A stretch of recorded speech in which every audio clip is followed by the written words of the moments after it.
Going live. All right.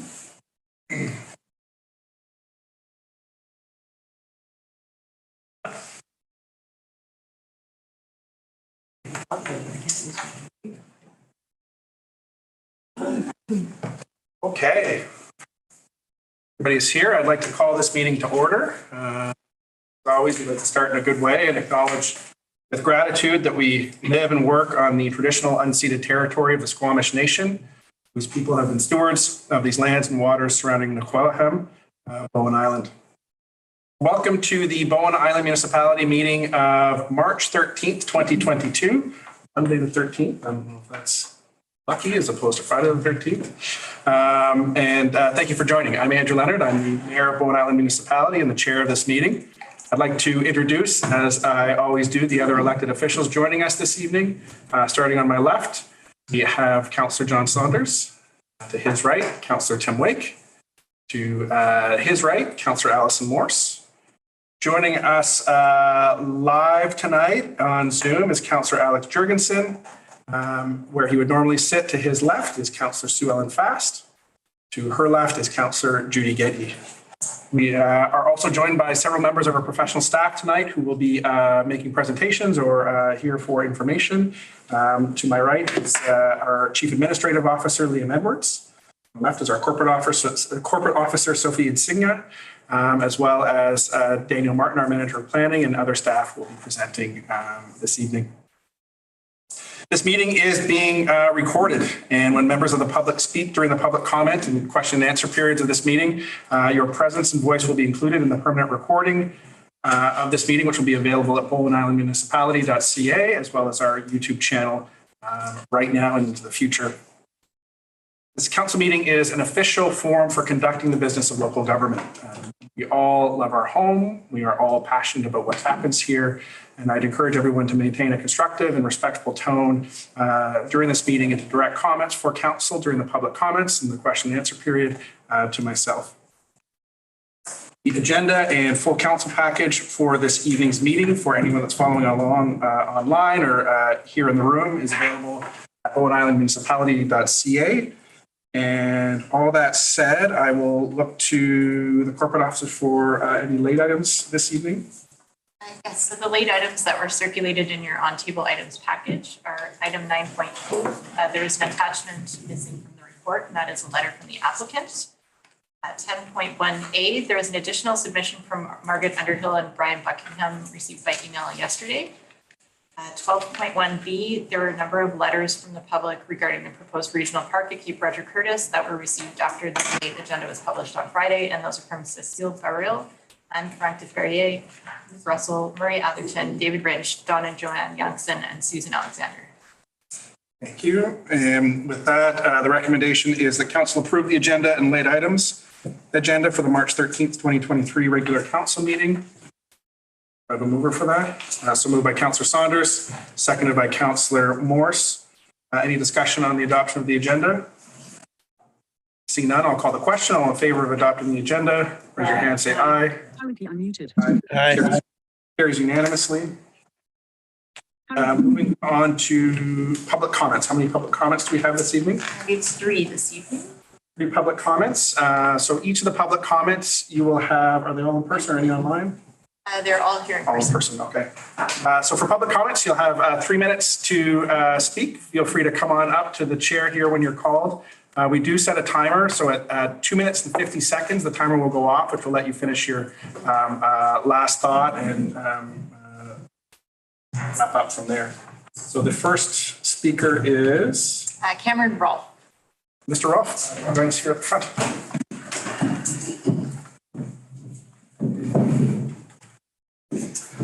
Good afternoon, Mayor and Council. I'm Cameron Rolfe. I'm a longtime Bowen Island resident, business owner, and an employer and property owner at 1355 West Side Road. Some people know me as the operator of Coast Island Mini Storage, which is a small mini storage facility. It's located at 484 Sunset Road. I rent space at that location for the business. In November last year, I became the new owner of property at 1355 West Side Road. It's known as Evergreen Acres to many people. Shortly after then, I made an application to the Bowen municipality for a development permit to enable me to develop a suitable space for my mini storage location. In the following months, I reached out to many of my closest neighbors to talk about my plans and get feedback. Had pleasant and constructive criticisms with everyone I was in touch with, but unfortunately, two of my neighbors chose not to engage in the dialogue. And those two neighbors have written letters in opposition to my plans. And I believe those letters are part of tonight's council agenda. So I'm here to speak in defense of my plans. Simply put, my plans to locate my mini storage on my new property. And I think the question here, and I believe it's a question for staff, not council, is does the proposal comply with the land use bylaw? And the simple answer, I believe, is yes. This has been explained to the letter writers by the Bowen Island municipal planner, Daniel Martin. Unfortunately, I don't think the letter writers agree with Daniel Martin's assessment. Property at 1355 West Side Road, zoned RR3 by the Bowen Island municipality, and this zoning allows for mini storage on lots that are 2 hectares and larger. And this lot is larger than 2 hectares. There's no ambiguity about whether this use is allowed. Mini storage is specifically named as an allowable use in the RR3 zone. Those that don't agree with me are concerned with noise, traffic, and the driveway, amongst other points. And regarding noise, of course, we're all bound to adhere to the same noise bylaws, and I fully intend to adhere to those. Had my opponents engaged with me, I would have shared precise traffic counts at my current storage facility. Instead, they came up with some potential numbers as high as 14,600 vehicles annually. I think they'd be surprised to hear that the most frequent vehicle count per day at my facility is 0, and that which is to say that 60% of days there is no traffic whatsoever at the storage facility. I'll summarize, but I think once up and running, our driveway will get used less than most of the neighbors' driveways. Much of this comes down to being a good neighbor. It's something I'm committed to do, and I hope that this will move forward as it's in full compliance with the land use bylaw. Thank you. Next, Franck de Perrier.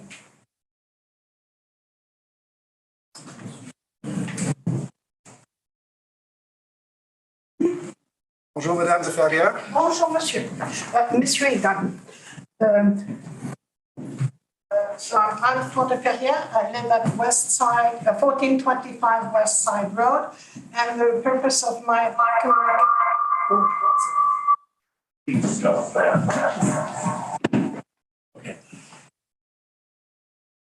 But my purpose is, this is a Reader's Digest version of past communication I did to the Bowen Island Transportation Committee. Your worship, ladies and gentlemen, I'm taking this opportunity to bring to your attention several points about Cape Roger Curtis, and I hope to stick to my time allowed. I have to drive to the Cove late afternoon every weekend for a commitment, and since we are a rural area, we have no sidewalks. On any sunny day, many visiting hikers use the road as a walk path. They are enjoying the moment and thus end up all over the road. So it is very important that walkers be educated and required to walk single file facing traffic. A multi-use separate cross-island path. We all know that a picture is worth 1,000 words. A video is then worth 10,000 words. And so I would like you to look at the video that I indicate on my letter. In 1990, Deepak Sahaswadi from Soma made a video showing the reasons why children could not cycle to school from Huntsville Bay. The children on the video are grown up now, but the dangers of cycling to school are still there and made worse by traffic that has increased several folds, including numerous large trucks. To me, I really think that no path to Cape Project Circus could be created before a proper, fully well-separated multi-use path is in place across the island. Ferry Fen was created to protect an area that is important, environmentally unique, and sensitive. Any road building within the watershed catchment of Ferry Fen would permanently and adversely change the surface hydrology that supports the fen. And since Metro Park is in the business of protecting the environment, it seems very inappropriate to build a road on Crown lands that would damage Ferry Fen. Suggested third access to Cape Project Curtis. I have enclosed a map and an old topographical map that clearly explains my suggestion for a third option of an access to CRC. Starting from Fire Hall 2 on Adams Road, the existing trail on the road along meets Cromie Road, turning southwest past the existing Tunstall Bay water reservoirs. A deer trail follows the back of Whitesale properties, reaching DC Road and Cape Project Curtis. This suggested road would be parallel to Whitesale Drive and stay on one elevation, which is a desired saving in greenhouse gases. As all noise go up, the neighborhood houses would hardly be affected if you only build a hedge to deflect any noise. The idea of shuttle is mentioned. In the event of unforeseen future cost-saving requirements, would the creative shuttles be the first one to be cut? So then what? To conclude, all the transportation requirements have to be solved before any rezoning is approved. This is my suggestion, and the map, you have a map in your. Thank you. Merci beaucoup, Madame de Feria. Margaret Underhill?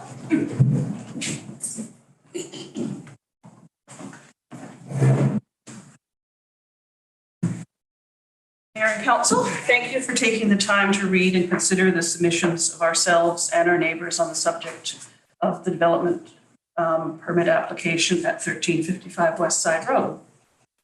Our main concern, I won't repeat everything you said, is that the OCP principles read preservation of rural atmosphere and the appropriate locations for commercial businesses are fully considered as part of the deliberations on this application.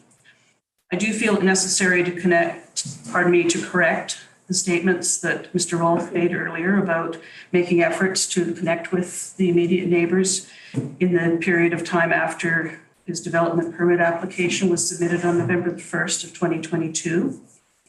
We initially heard about the change in ownership last fall, but heard no specifics until, I believe, early February of this year.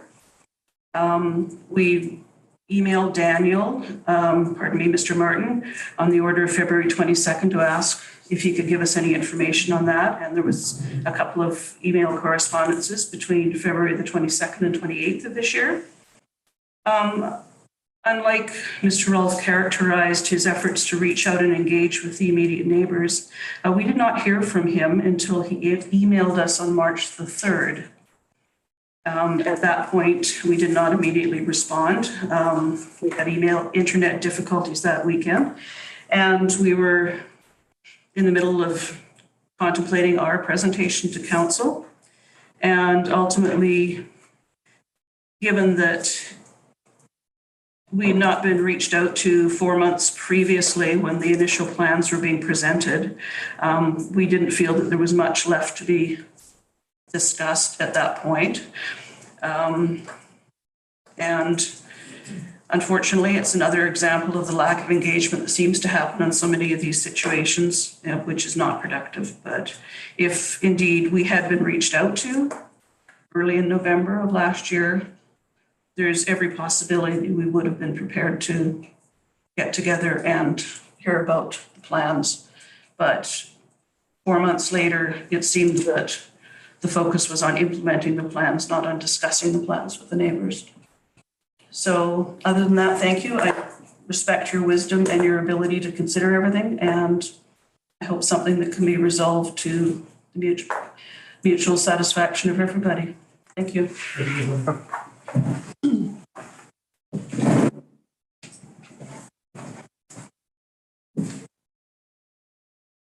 I want to add that we have not been contacted at all by Mr.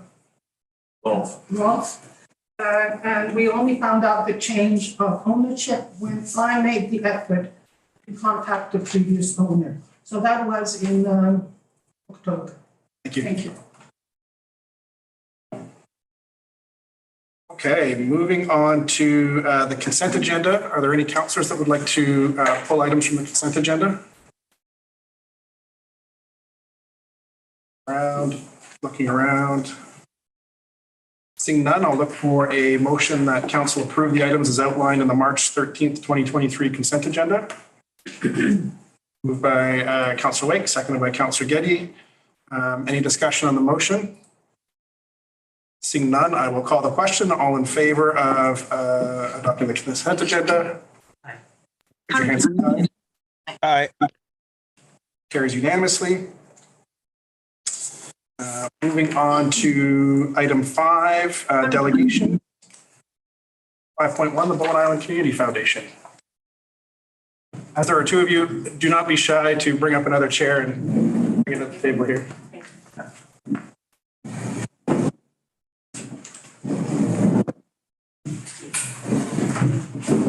Thank you and welcome. Thank you.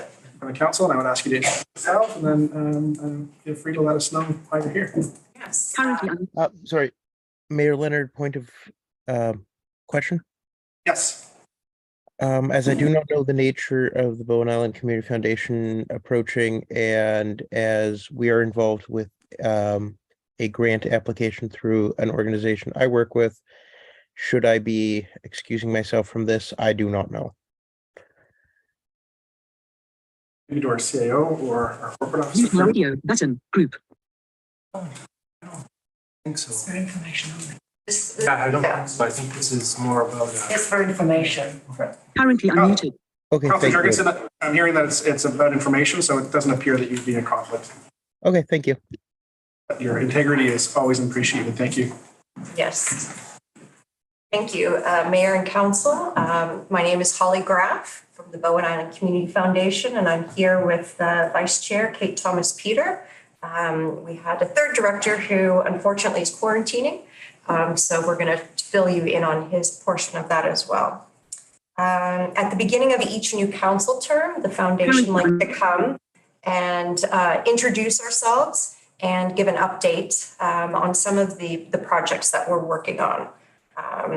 Some of you know the Community Foundation well, thank you. And others, I just want to give it just a really brief introduction. We're the Bowen Island Community Foundation. We're one of 191 community foundations across Canada. And you're probably familiar with our big sister, the Vancouver Foundation.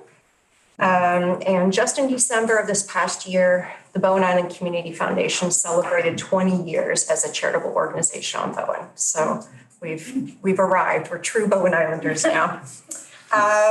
So what do we actually do? Well, a community foundation's function is to raise, grow, and grant funds to local initiatives that will have a lasting impact on our community.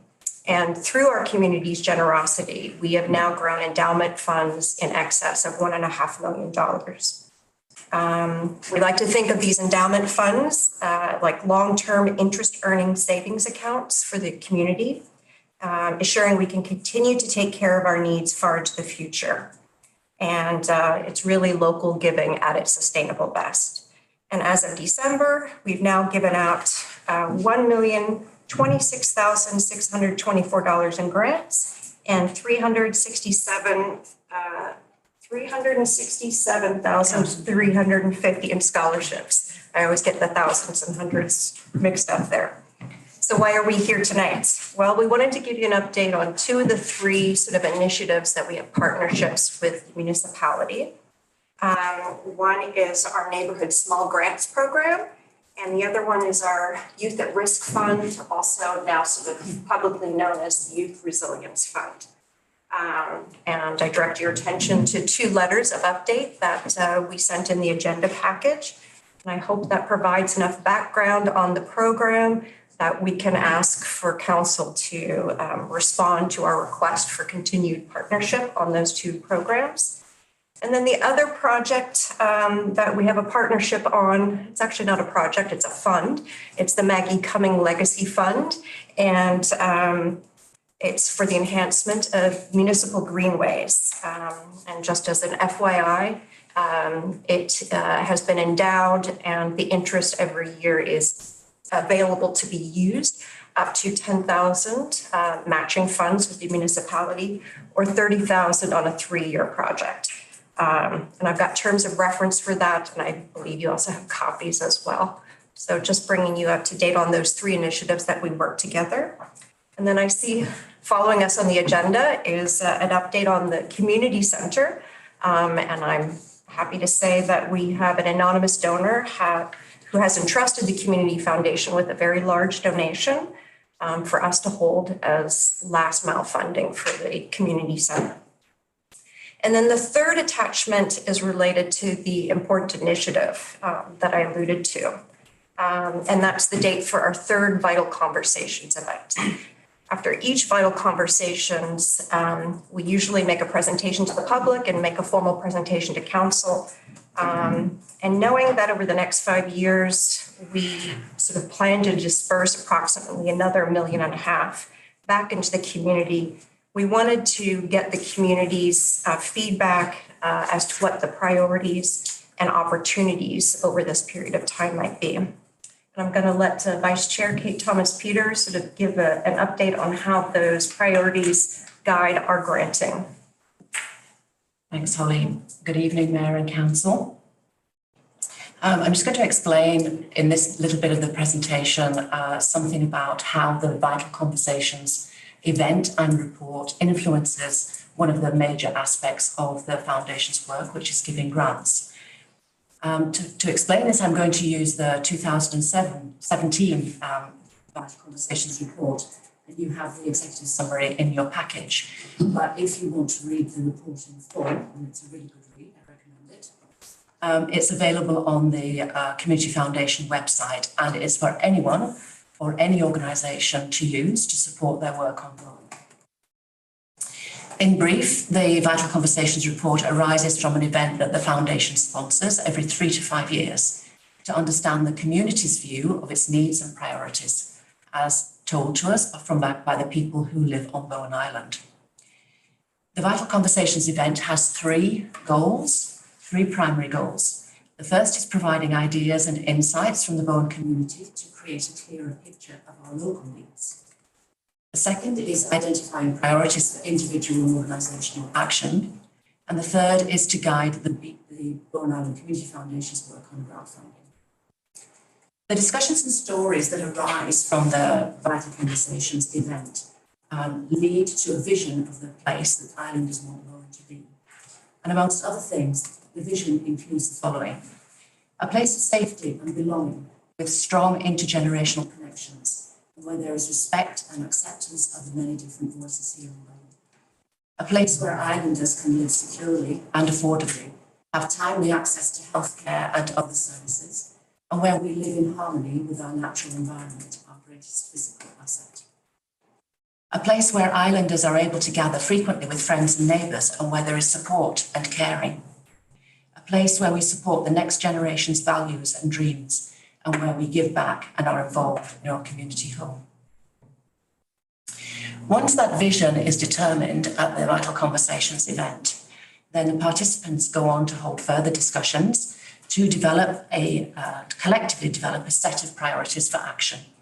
And in 2017, these were developing housing for all, bringing healthcare closer to home, supporting our youth, celebrating diversity and inclusion, increasing our volunteer pool, expanding our transportation options, creating gathering spaces for all, and taking responsibility for the stewardship of our environment.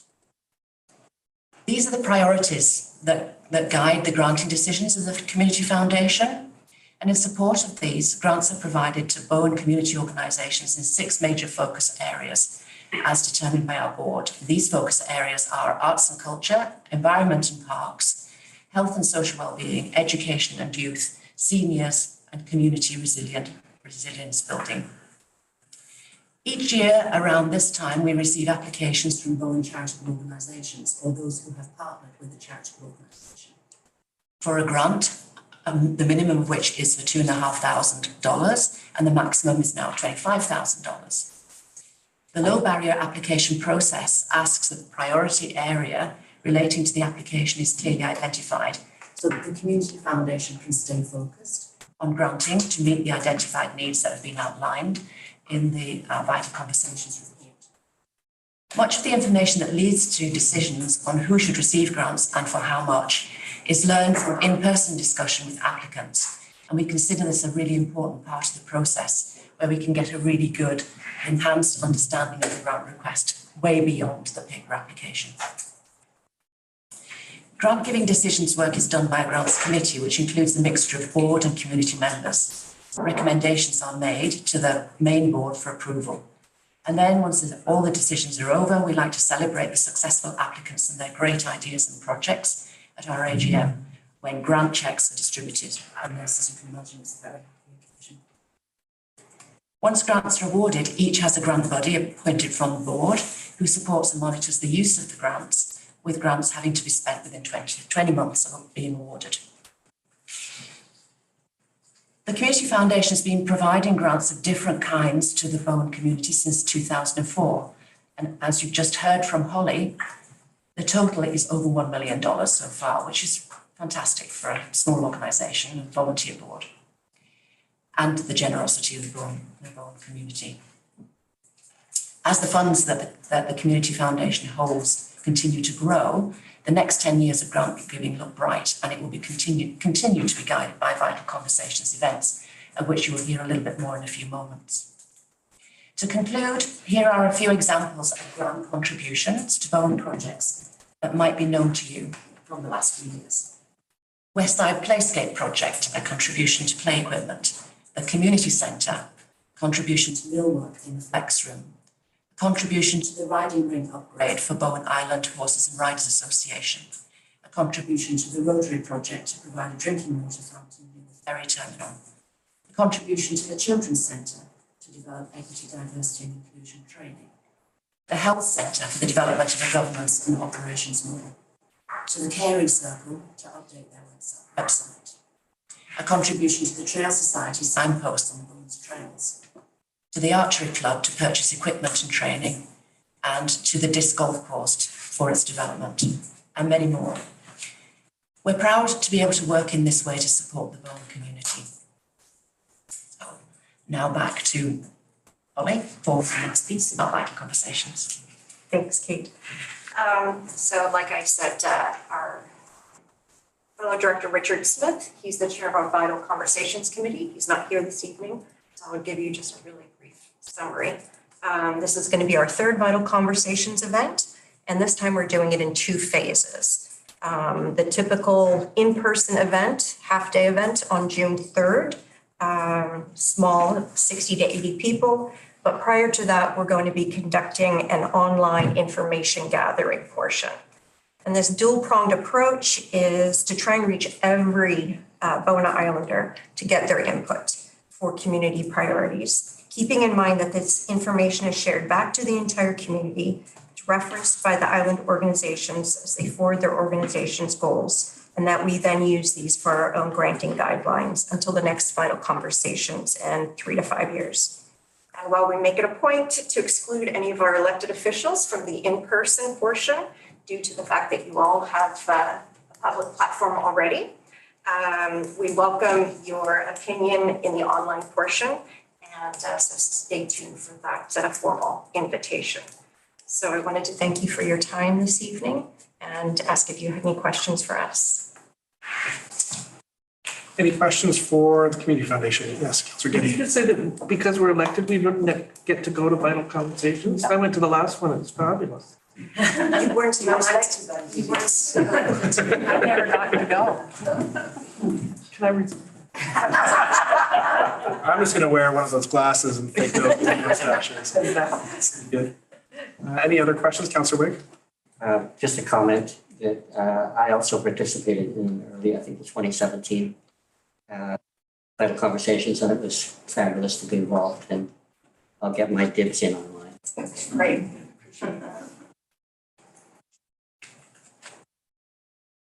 Thank you. I mean, what an inspiring foundation, and hearing even the excitement around the table about the Vital Conversations, which, I read shortly after it came out in 2017. And an inspiring document, and many of those threads that was identified in that, of that intergenerational connection, of that belonging, of finding a benefit and a leadership that's bigger to Bowen.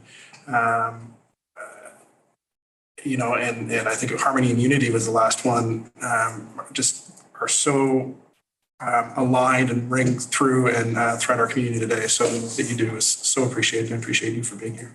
Thank you very much. Thank you.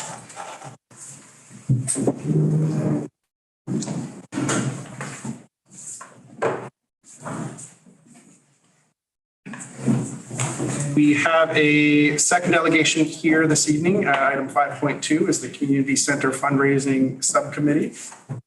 And I believe we are joined by Jacqueline Massey online. We can see you in our council chambers here, Ms. Massey, and I'm sure we can hear you once you speak. And whenever you're ready, feel free. Great. Thank you so much. It's great to be here. I am hoping my colleague Shelley will be joining us shortly. We do have a bit of a presentation to show you, and she was going to run it from her computer. Having said that, I'm happy to do so if she doesn't show up momentarily. And having not seen her, I will pull that up. Can I share my screen? Will that work? Absolutely. You should be able to share your screen. Yes. I'll just pull that up 1 second. Anybody let her know we're ahead of schedule? Yes, I did text her, so my guess is that she will show up any second now. And just as possibly a point of order, would it make sense to rejig the schedule a little, or agenda a little bit until she's able to join us? Would that make your life a bit easier, Ms. Massey?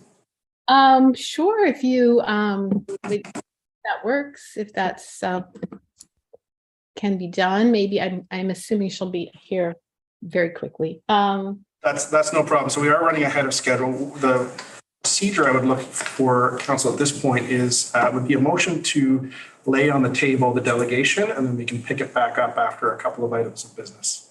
So moved by Councillor Morse, seconded by Councillor Wake. Any discussion on the motion to lay on the table? Seeing none, I'll call the question. All in favor, raise your hand, say aye. Aye. Aye.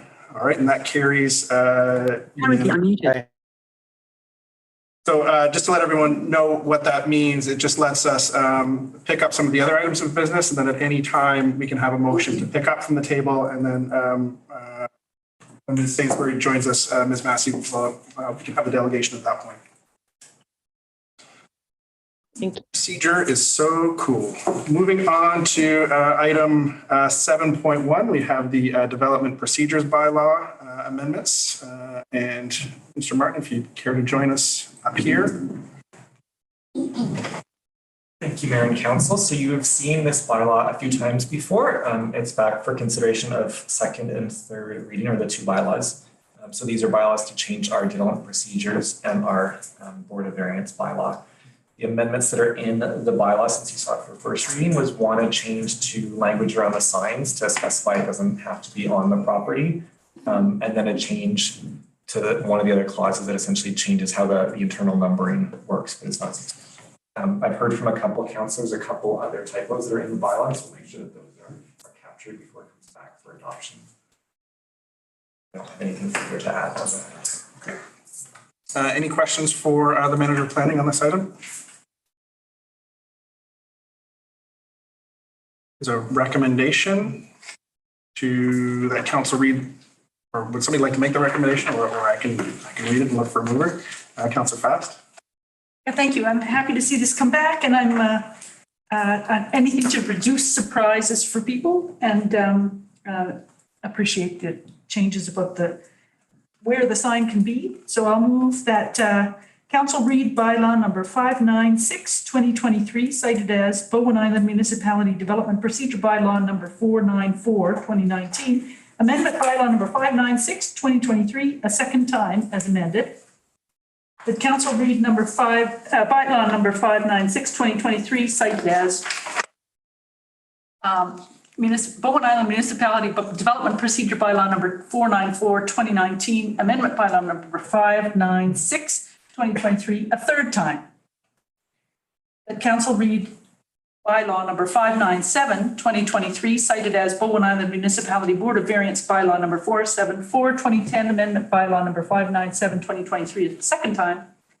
And that council read bylaw number 597, 2023, cited as Bowen Island Municipality Board of Variance bylaw number 274, 2010, amendment bylaw number 597, 2023, the third time. So moved by Councillor Fast, seconded by Councillor Getty. Any discussion on this motion? Just as a question to the corporate officer or the CAO, given that the planner has cited that there needs to be changes to the text of the bylaw, can the text be changed before adoption, or does the text need to be? I think you changed it in this draft. You changed it in this draft. However, was there more changes to be made? There were sort of typos to be changed, so they're not substantial changes. Okay. Is that permitted between third reading and adoption? Yes. That change the text? The corporate officer has the authority to make minor changes to bylaws in between or even after adoption, if it's such things as typos or like clerical edits. Thank you. Councillor Getty? The changes that I mentioned to Mr. Martin were that at the top of the bylaw, we're changing the word secretary to clerk and director to manager. And one of the sections that is cited have both of them. I assumed it was a typo. Okay. So it was minor. Okay. I don't know if there's others, but those were the kind of things that I picked up. Any other questions or comments? Seeing none, I will call the question. All in favor of the motion as read, raise your hand and say aye. Aye. Carries unanimously. Moving on to item 7.2. Thank you, Mr. Martin. Officers and indemnification bylaw number 485, 2019. I will turn it over to our corporate officer for context. Thank you. There's no presentation this evening, but the staff report in your package outlines this housekeeping item. Essentially, in 2020, there was an officers and indemnification bylaw presented to council, and it was given 3 readings. Just due to all the tumultuousness of the onset of the pandemic, it slipped through the cracks and was not adopted. And recently, staff were going through this and resurrecting the bylaw, thinking, oh, we need to adopt this. And then we realized that we needed to add an additional officer position to the bylaw just to ensure that our bylaw enforcement officers are covered off in this. They are currently authorized to act under the Bylaw Notice Enforcement Act, and sorry, I believe it's the Police Act as well. But this just basically crossing our T's, dotting our I's to have that officer position established and appointed by council. So the recommendation is that those readings that were given in February 2020 be rescinded, that we add the establishment of bylaw enforcement officer to this bylaw, and that it be given first, second, and third reading. Okay. As amended. Thank you. Any questions for the corporate officer? Seeing none, I will look for the disposition of council. Councillor Saunders?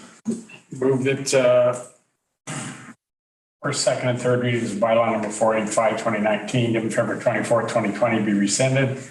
Council add the establishment bylaw enforcement officer to bylaw number 485, 2019. The bylaw 485, 2019 set as Bowen Island Municipality Officer, Employee, and Indemnification bylaw number 485, 2019 be read first, second, and third time. So moved by Councillor Saunders, seconded by Councillor Getty. Any discussion on the motion? Seeing none, I will call the question. All in favor, raise your hand, say aye. Aye. Currently unmuted. Carries unanimously. I see that we have Ms. Sainsbury on the call now, so I will look for a motion to take item 5.2 from the table. So moved by Councillor Fast, seconded by Councillor Morse. Any discussion? Seeing none, all in favor to take item 5.2 from the table, raise your hand and say aye. Move to expanded. Aye. Okay, thank you so much. So Ms. Massey and Ms. Sainsbury, you are live to the world right now. Feel free to go ahead and let us know if you need anything or if you're ready to go. Certainly, thanks. Thank you so much. All right, and thank you so much for your flexibility. Really appreciate that. So, yeah, really excited to be here tonight. Thank you again for the opportunity. We'd like to talk about something that I actually believe is one of the most exciting projects underway on Bowen Island at the moment. So it's no longer years before we open the door to the community center. It's a matter of months. And for me, that really seems like watching a dream come true. As we move towards crossing that finish line, Shelley and I are reminding folks that there's still time to help build and support this community. We'd like to share with you tonight a fundraising presentation and update. Cognizant of time limits, we are going to present a bit of a condensed or abbreviated version of our presentation that we usually give, which is also typically tailored or customized to whomever we are speaking, whether it be a local nonprofit, funding body, individuals, or potential donors. So of course, your questions are welcome at any time. Shelley, if you can go to the next slide, please. So before we get into the nitty-gritty and details of the capital project, I just don't want us to lose sight of the vision that got us here in the first place. And I feel like this conceptual drawing captures it to some degree. This image is focused on the view as you enter from the front door, looking down the main corridor with the reception area on the left and the community living room on the right.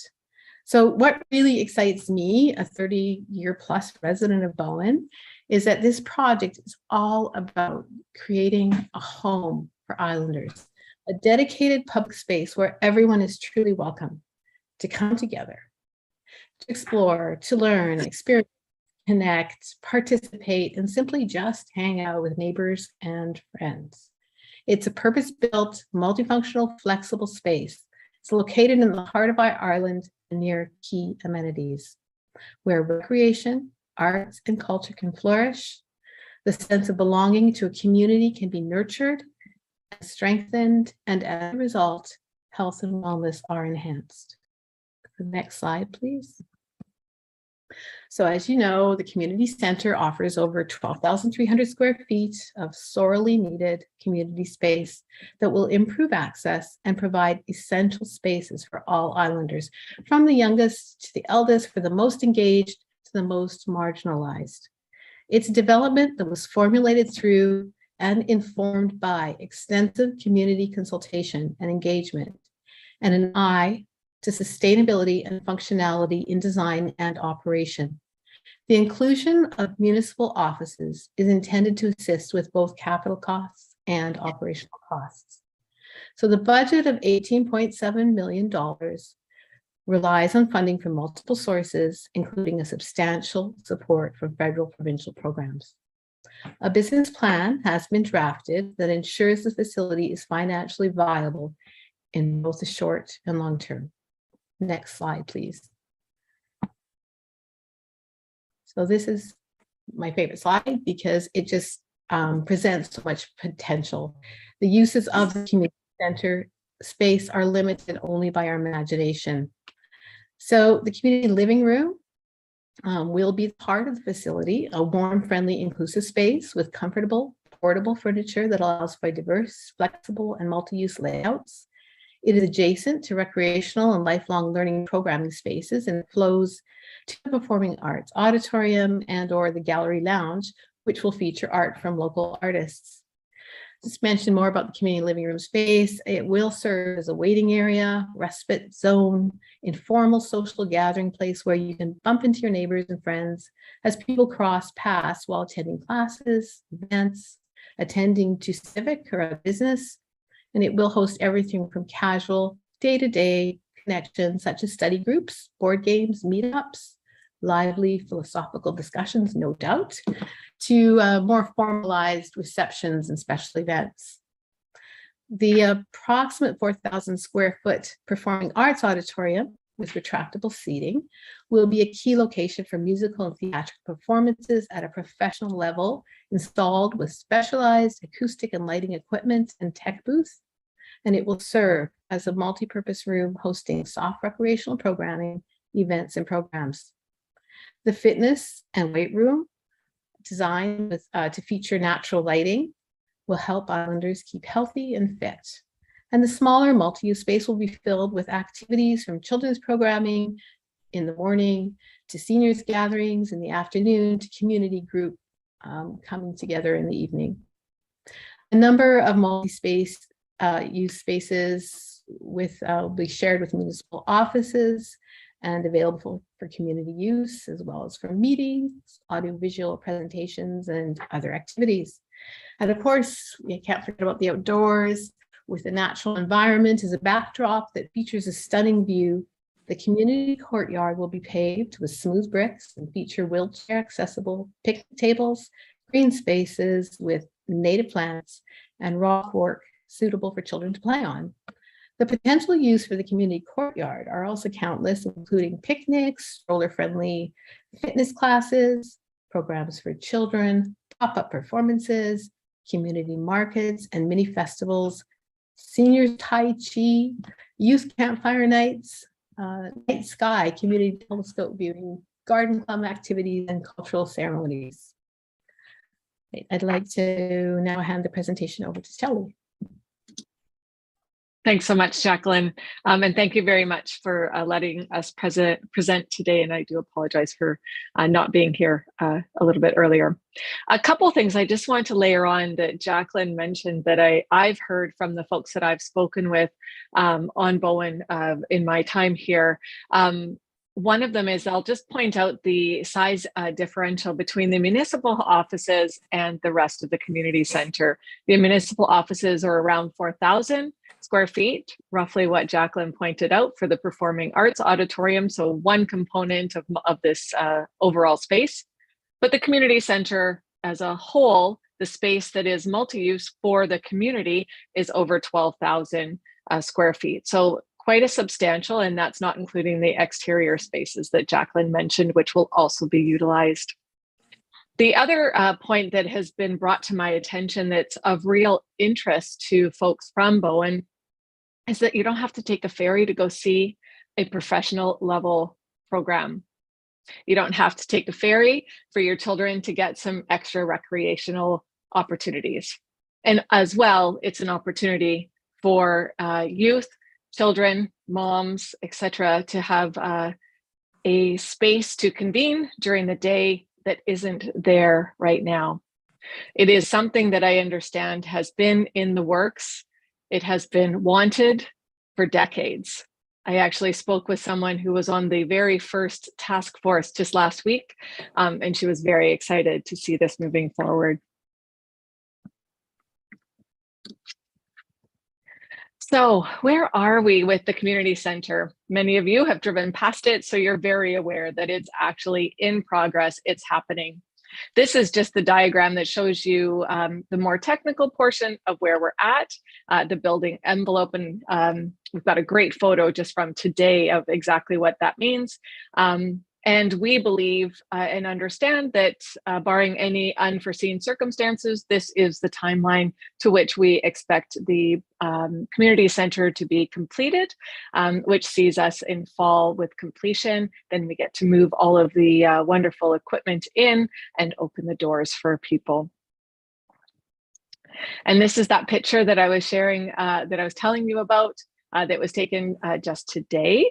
And this is taken from the back of the community center looking forward to the front entrance.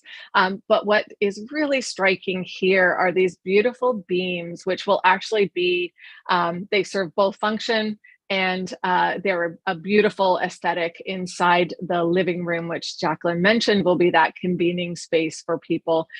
It's going to be stunning. It is wrapped just to protect it from the elements at this time. And dollars raised. So I just wanted to be clear, Jacqueline gave you the high points of it. This is a more detailed version of it. And we've got the top portion, the 2.2 million, that is where we are still fundraising for, and there's lots of activity for that. Part of the reason why we have this presentation is to share it with folks and such. So we'll just make sure that people are clear that all the way up, we've got the infrastructure grant, Safe Restart, some referendum dollars, we've got municipal and reserve dollars, Community Raise, which was phase 1 of fundraising, that was $1.29 million worth of support that came directly from the community. And $2.2 million is our gap to goal to get us to that 18.7, which is the budget. And that will be made up of new community gifts, as well as quite a number of grants which have been submitted, and we are waiting to hear back on them. Because of the timeline, which I just showed you, we have a goal of raising this money by August of 2023. It's not a ton of time, but it is enough time for the right people who want to participate to come forward. So this is a slightly different view of what Jacqueline showed you before. And the reason for this one is we are hoping that in order to get to that 2.2 million, that some families that have the ability or individuals or companies that have the ability and the inclination might find one of these spaces particularly meaningful to them, and that they would want to essentially sponsor it or support it so that they could make sure that they're leaving a legacy that is indeed something that they believe in their heart is of importance and would be of great benefit to the community. And so you'll see here, there's 12 unique legacy opportunities. So you can support a space and make it, again, fit what is meaningful to you. So everything from that performing arts auditorium, which is multi-use, both for professional level programming, but also for other uses. It's a beautiful large space. We've got exterior spaces, again, with beautiful views. And should somebody be in a position and really want to make sure that this is a legacy that is goes above and beyond, we do have the opportunity to support the entirety of the community center, which would help us with the capital portion, plus some other aspects of it. Now, these opportunities would align with donor recognition, which is a common practice across the province. And we have a robust opportunity for anyone who makes a gift of $200 and above.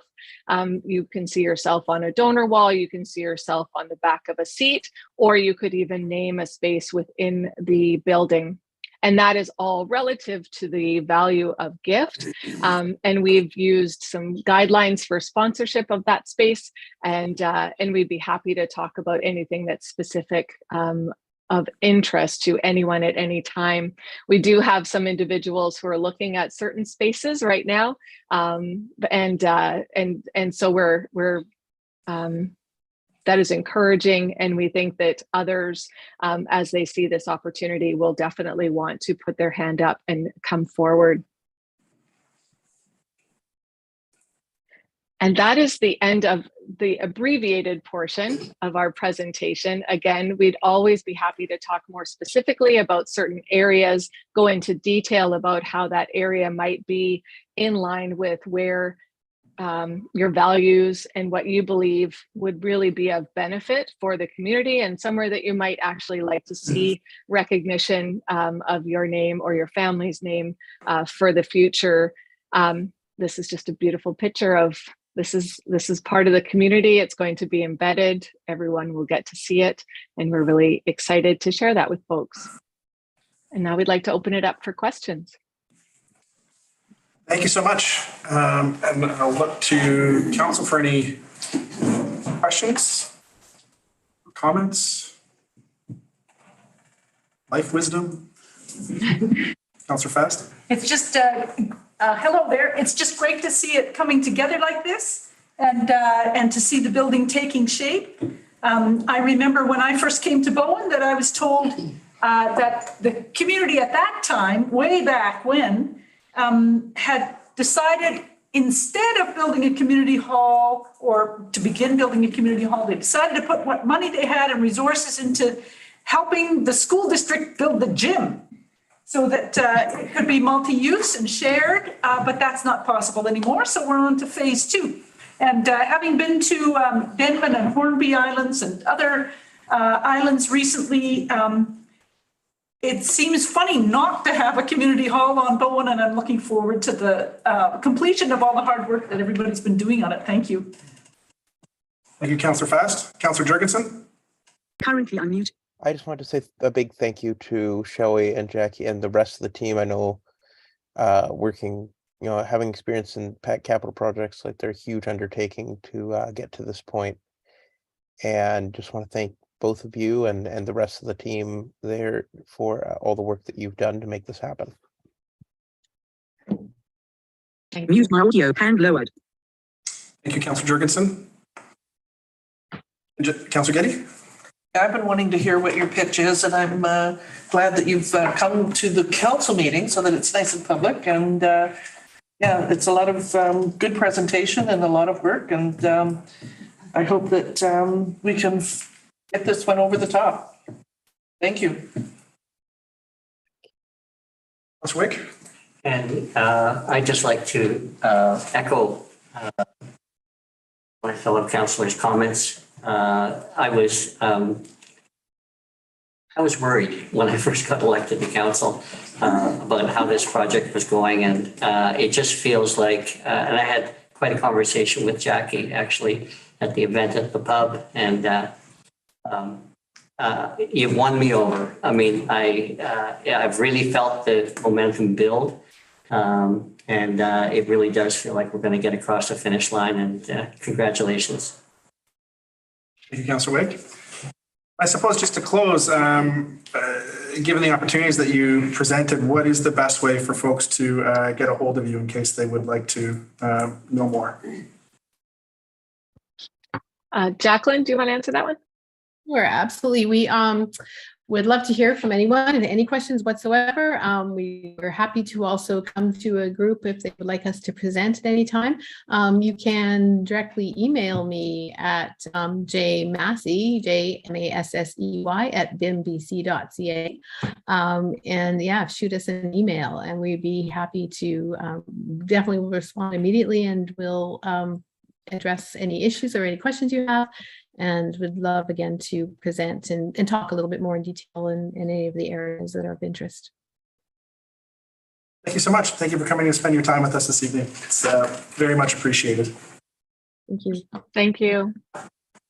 Take care. Bye now. Okay, moving on to item 9.1, the draft 5-year financial plan with our CFO, Kristen Watson.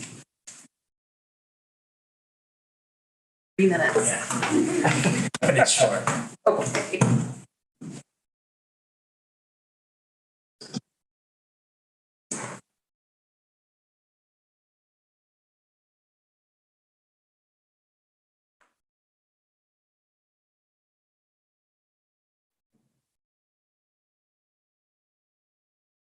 Thank you.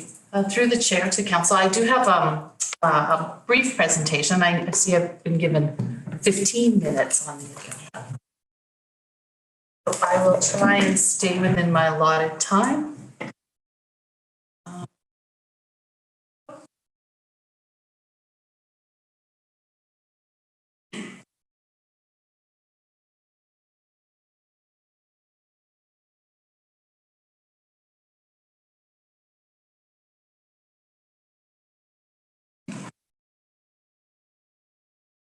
So tonight I'm just doing a brief overview of the draft 5-year financial plan for the years 2023 through 2027. Underneath all of this document, it did include quite a comprehensive report that goes with the plan itself. So I will be really just kind of scratching the surface here. The details of the document are in the plan. But underneath all of this, there are some underlying assumptions that I think council should be aware of. One of them is that inflationary pressures, I believe, are going to stick around for a little bit still.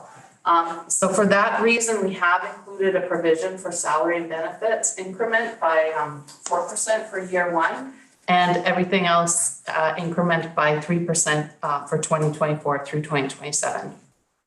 The second underlying assumption is that interest rates are going to remain high for a little while. That's good for us from a savings perspective, so interest earnings on the cash that we're holding.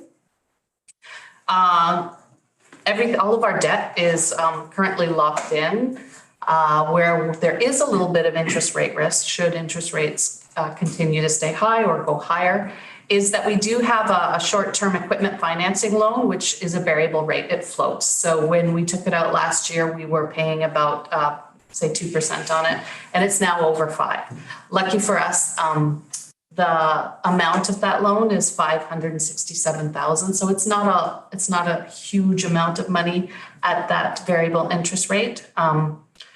There is no option to lock it in, but it can be paid down immediately if we did have surplus funds to be able to do that with, to reduce or get rid of that interest rate risk. The next piece is the underlying assumption for population growth. I think most of you are aware that our population grew significantly during the pandemic. We experienced a growth rate of about 15.7% from census to census. So from the 2016 census to the 2021 census, our growth rate from those 5 years was 15.7%. Now, I've assumed in this budget that it will not go above that annual growth rate of 3.1%. And the reason that it's something that we need to keep our eye on, unfortunately, we're not going to know until we get the results of the next census in 2026. But the reason we need to be aware of it and know about it is it has implications for the funding of our police services for the municipality. And in the budget report, there is quite an extensive piece on how police funding is distributed in BC. And as a community goes above 5,000, they have to pay for increasing amounts of their police services. So as a mitigating factor in this 5-year plan, I'm proposing that council establishes a new reserve fund and start this year to fund that reserve and increase that year over year, gradually increasing the property taxation rate. So when we do go over that population threshold, we're not all of a sudden going to be hit with a big shock of potentially maybe $1 million of additional costs that we're going to need to fund to pay for a bigger chunk of our policing. So the year over year property tax revenue requirement in this budget is 13.3% for 2023. In the ensuing years, the next year it's 5.8. Then it starts to level off. It goes to 3.4 in 2025. There's something that happens in 2026 which kicks it up again, and that has to do with the works yard. I've put that in the budget. That's going to require borrowing. We don't have those funds. And I'm making the assumption that if we had to borrow to do a new works yard, the annual debt servicing on that would again kick that property tax revenue requirement up again, starting in 2026. The 5.8, bumping up again next year is it's related to an annual municipal contribution to construction of the multi-use path. So for the most part, that is funded through grants, but it does require municipal contribution. So starting in 2024, council will see if they want to continue to phase that project and pay for the municipal contribution. I've got it coming from additional property tax revenue. In 2023, I'm just working with the preliminary BC assessment roll at the moment. It will go through a little bit of change between now and the final roll in April, But for now, we can safely say that the average house value on Bowen is 1.486 million. And we're council to approve the 13.3% increase. That would be approximately $347 per year for the average property owner. There is an impact, kind of a negative impact from non-market change. So that's the year-over-year change in the assessment roll, and that comes typically from two things. One is new construction that appeared on the roll this year that wasn't on the roll last year, so new homes or subdivided lots. And the second one is reclassification of properties. So for example, a property could start out as farm, and then it could change its classification based on its use. BC Assessment could decide that that property no longer qualified for farm status and it became a business. So those are the types of activities that happen that create this non-market change, but it's new value, new roll value that wasn't there last year. And the impact of that, again, it's not finalized, it's preliminary, but the total value of non-market change at this point in the process is about $25 million, almost $26 million. And that would lessen the impact of the tax increase from the 13.3% to an effective rate of about 12.5%. And that then would translate into approximately a $327 increase from last year for average household. A couple of assumptions relating to the community center is that it will be funded in part by a new grant. There is a grant that has been applied for $732,000 to fund equipment that is included within the construction contract. And additionally, that fundraising campaign that we just heard about, that they will be successful and will raise a minimum of $936,000 in new donations. So those two funding sources have been built into this 5-year financial plan. But we do have to be ready for a contingency plan in the event that either one of those unconfirmed funding sources is not successful. So I will point out that the provincial government last week or the week before announced some significant grants to municipalities, all 188 of them. And Bowen Island has been very fortunate in obtaining an unexpected grant of $2.287 million, which will be paid to us before the end of this month. And it is to be used by municipalities at their discretion to deal with the impacts of increasing costs of providing infrastructure to communities or to reduce property taxes. I've heard some of the local governments are using it this year to reduce property taxes. So I have included it in the budget. I've just simply parked it. I've put it in the budget and I'm recommending that council parks it and figures out how to spend it, in a few months or a few weeks from now. Especially given the unconfirmed financing plan for the community center, you don't want to derail the fundraising campaign. You want to make sure that that continues. And there are so many other priorities that we have from an infrastructure perspective that I know the Director of Engineering will be addressing council on March 27th to bring forward some additional projects. There are so many needs for that money that I think makes a lot of sense for council just to hold off and wait and decide how to spend that money later on this fiscal year. We do believe that the community center is planned to open in the fall of 2023. Oops. And it is going to bring with it some new staffing costs.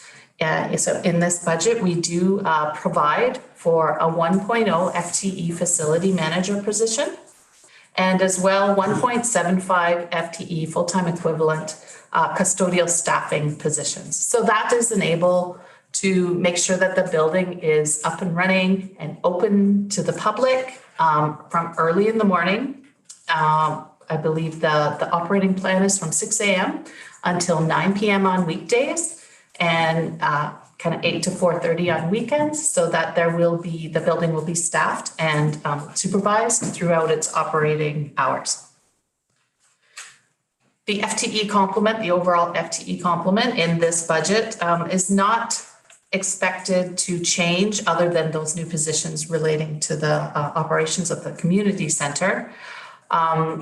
We are proposing that a reallocation of existing FTE be applied to the admin department and allocated to the HR coordinator, which is currently a 0.5. We're proposing that be bumped up to a 1.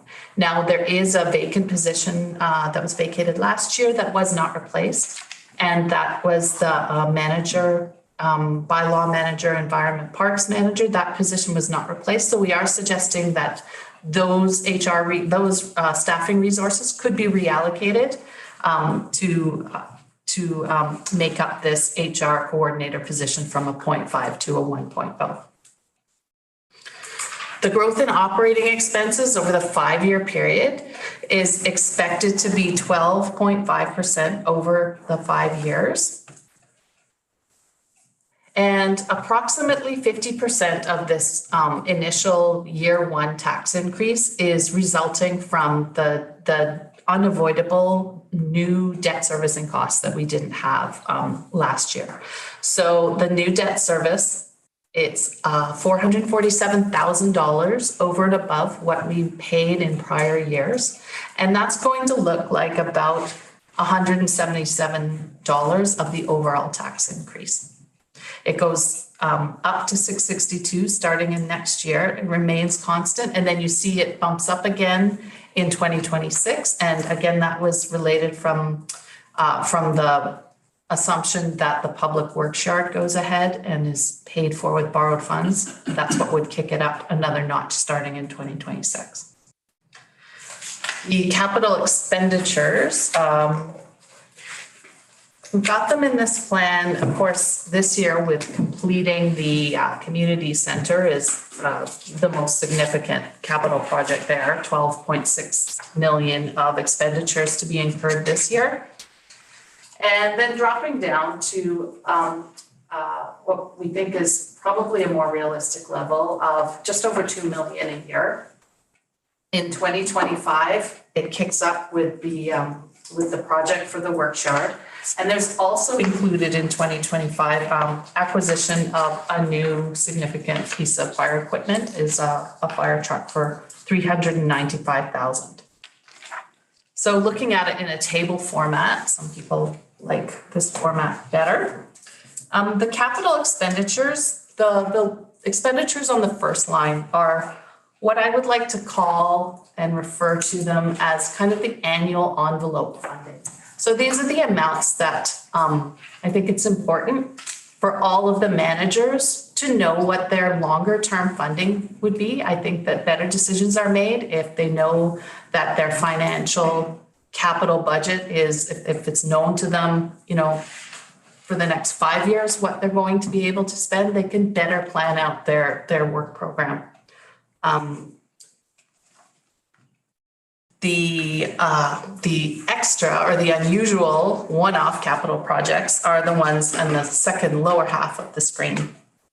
So I'll just take a couple of moments to talk about those and just sort of identify what we've put in the plan at this point.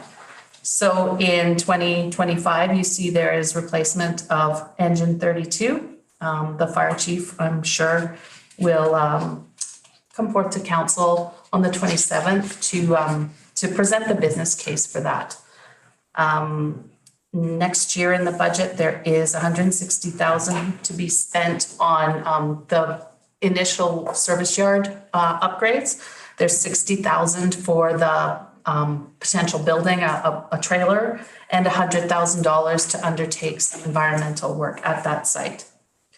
The $3.5 million has been put into 2025 for a potential work yard upgrade. And you'll see there the multi-use path. It's important to note that there's been an annual provision of this multi-use path. It is not guaranteed though. This project requires grant funding to undertake. So there is an offsetting grant revenue included in each of the years. But I have kind of put it in there, assuming that what we have this year, which is a grant for $500,000 from the Active Transportation Fund, that we will continue to get that for the next 5 years. And our contribution is going to be about $215,000. So this year's phase of the multi-use path, the funding is confirmed for that. The funding is confirmed for next year's phase as well. There is grant funding from TransLink that has been previously awarded that I've used to fund the 2024 phase of multi-use path construction. Both years require a municipal contribution. In 2023, the municipal contribution is coming from reserves. And in 2024, it's coming from property taxes. And it's coming from property taxes in 2025, 26, and 27 if we get the grant funding.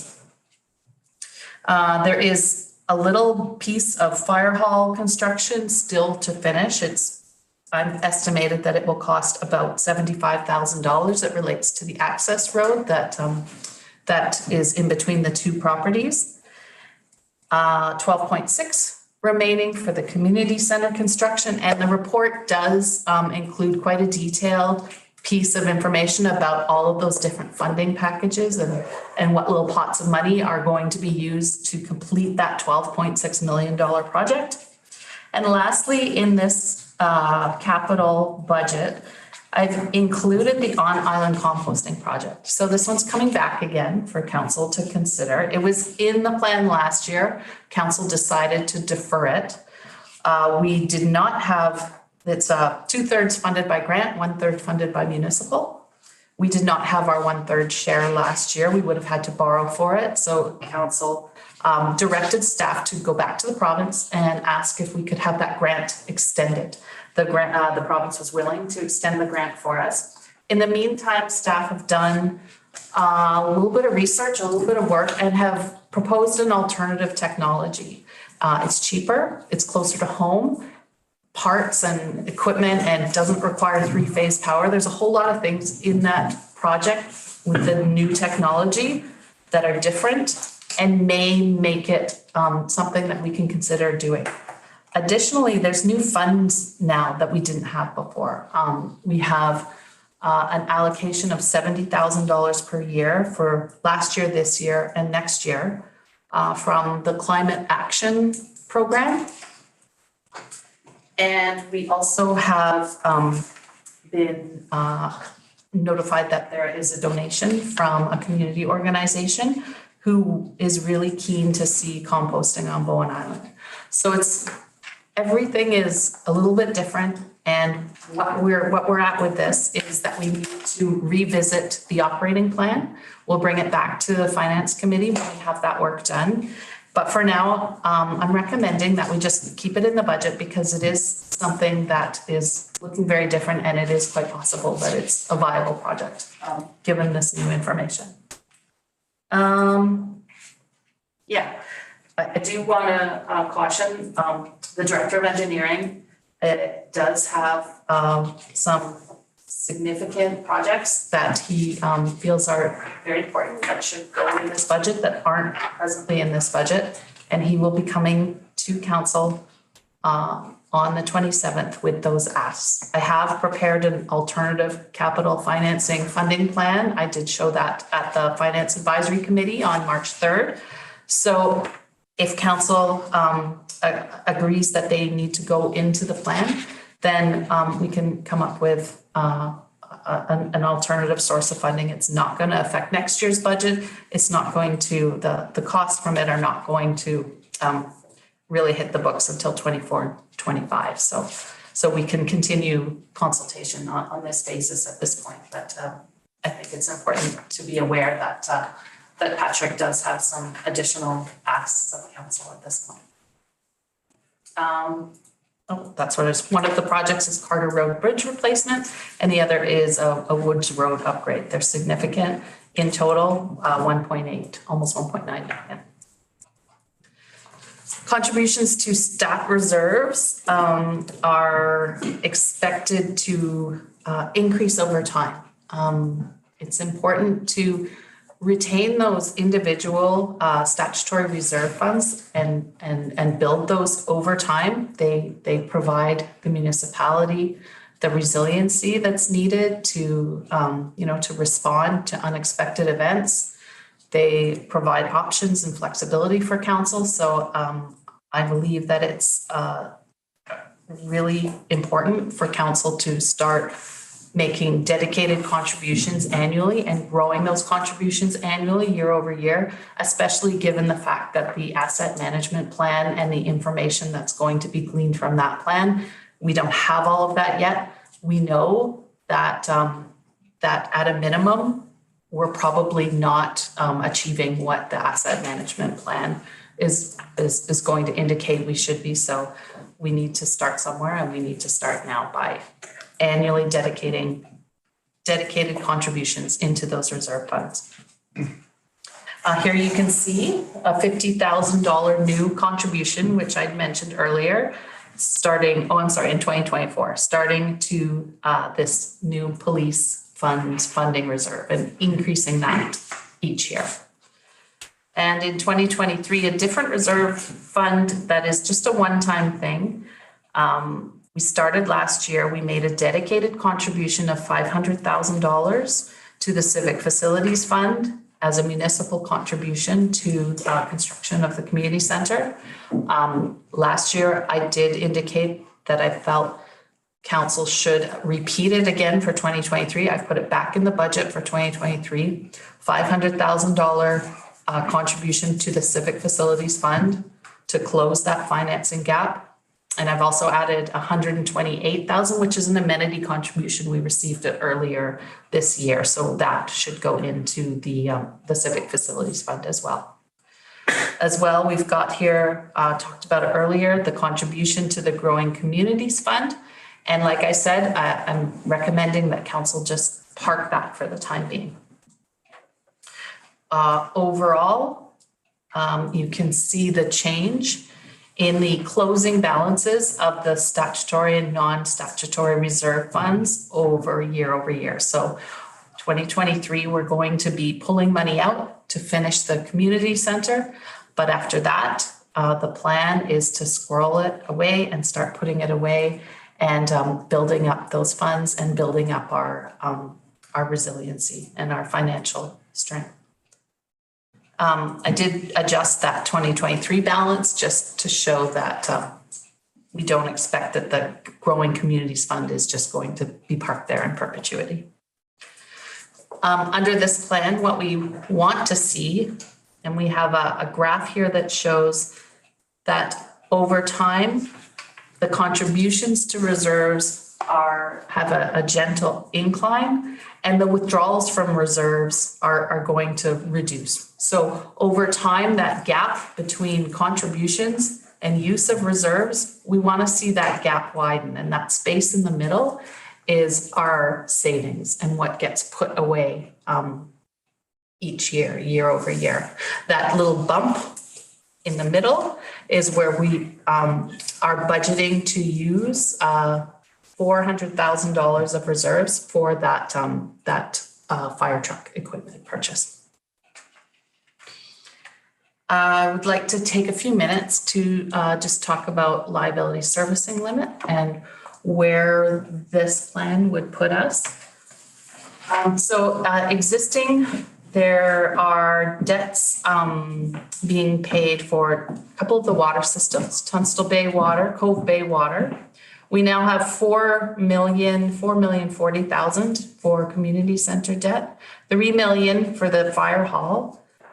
There's 1.8 outstanding on the community lands and this outstanding amount on the fire truck loan.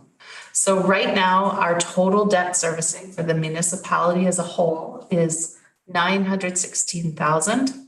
And what the liability servicing limit means is it's a provincial limit on the amount of money that we can spend on paying for both our interest and principal payments on our loans.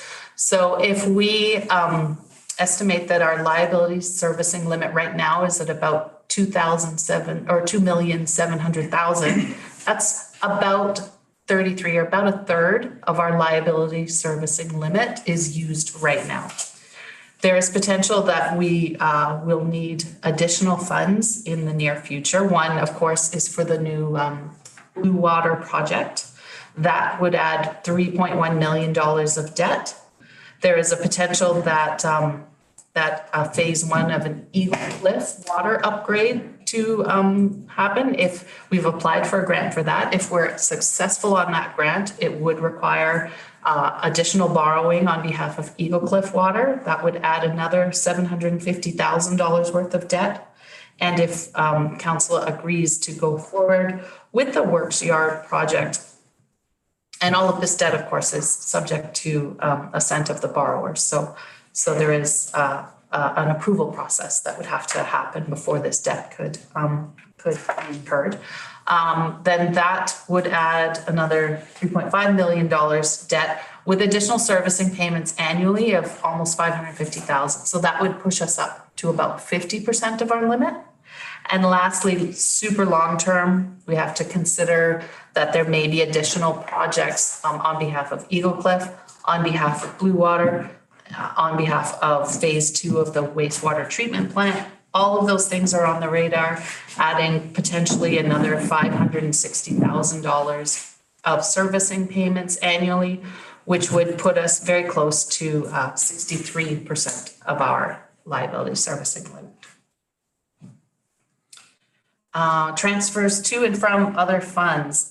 Included there is the annual transfer to the library of $420,000.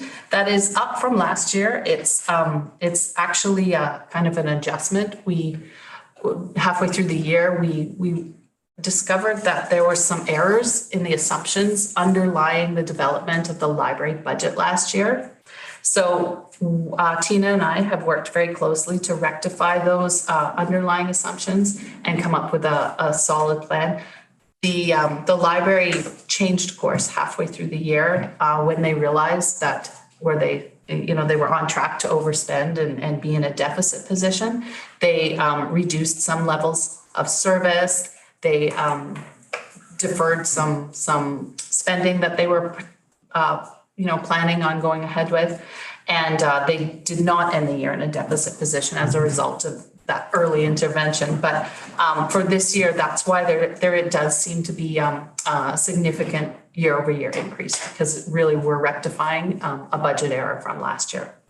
And lastly, this is a placeholder amount for the final cost to complete the wastewater treatment plant upgrade that's going on right now. And back in June of last year, when the contract was awarded to the general contractor, council was made aware that there was going to be an additional amount that needed to be paid. Council directed me to come back with a financing plan for that. I decided to just hold off until we know what the final costs are, because I don't want to come back and ask for money that we don't actually need. I want to figure out what those final costs are. And once we know what the final tally is, we will come back to council with a request to fund the final amount of that phase one wastewater treatment plant. I've earmarked potentially $100,000 of use from accumulated surplus to pay for that. But I will come back with a very detailed report to council when the final costs are known. Where are we so far in the financial development process? Back in February, council received a presentation from the chief librarian, which put forth their budget request for this year. Last Friday, staff and the Finance Advisory Committee met. We presented this budget to Finance Advisory Committee. The comments from the Finance Advisory Committee have been included as part of your agenda tonight. They did recommend that council direct staff to take this budget forward for public consultation. We are opening the public engagement period tomorrow, running through till the end of the month. We're planning a couple of budget open house Zoom meetings where I will present the budget and provide for an opportunity for the public to look at the material. We'll do it on Zoom. It'll be an informal meeting. They can ask questions. They can provide input and feedback. March 21st, we're planning a dedicated committee of the whole meeting to discuss specifically the property tax ratio. And that's how do we slice the pie? How do we collect money from different classes of property tax owners? March 27th, the regular council meeting. I will bring a report to council to discuss the outcome of that. Ask for direction from council as to develop a property tax, an appropriate property tax ratio for the 2023 fiscal year. April 11th, I'll come back to council with the results of the public engagement process and ask for direction to draft a 5-year plan. April 24th, I will bring the financial plan forward to council. I will ask for 3 readings of that plan at that meeting and ask for a 4th and final reading at the council meeting of May 8th, where it will be adopted. There is a requirement to adopt the 5-year plan before May 15th. And the budget opportunities, the budget input opportunities are those meetings that I just outlined. We have established a dedicated budget email. I'm certain that Mayor and Council directly will receive feedback from the community about the 5-year financial plan. And we are going to open a dedicated website page. We'll be reviewing all of the feedback we get and any themes that we notice or any repeated questions. I'll address those directly in some kind of frequently asked questions. I'll keep it very up to date and respond throughout. So it will change and it'll be very flexible, the whole webpage. And of course, we will advertise in the undercurrent and use our social media feeds. So the staff recommendation to council tonight is simply that staff take the draft 2023 to 2027 5-year financial plan to public consultation.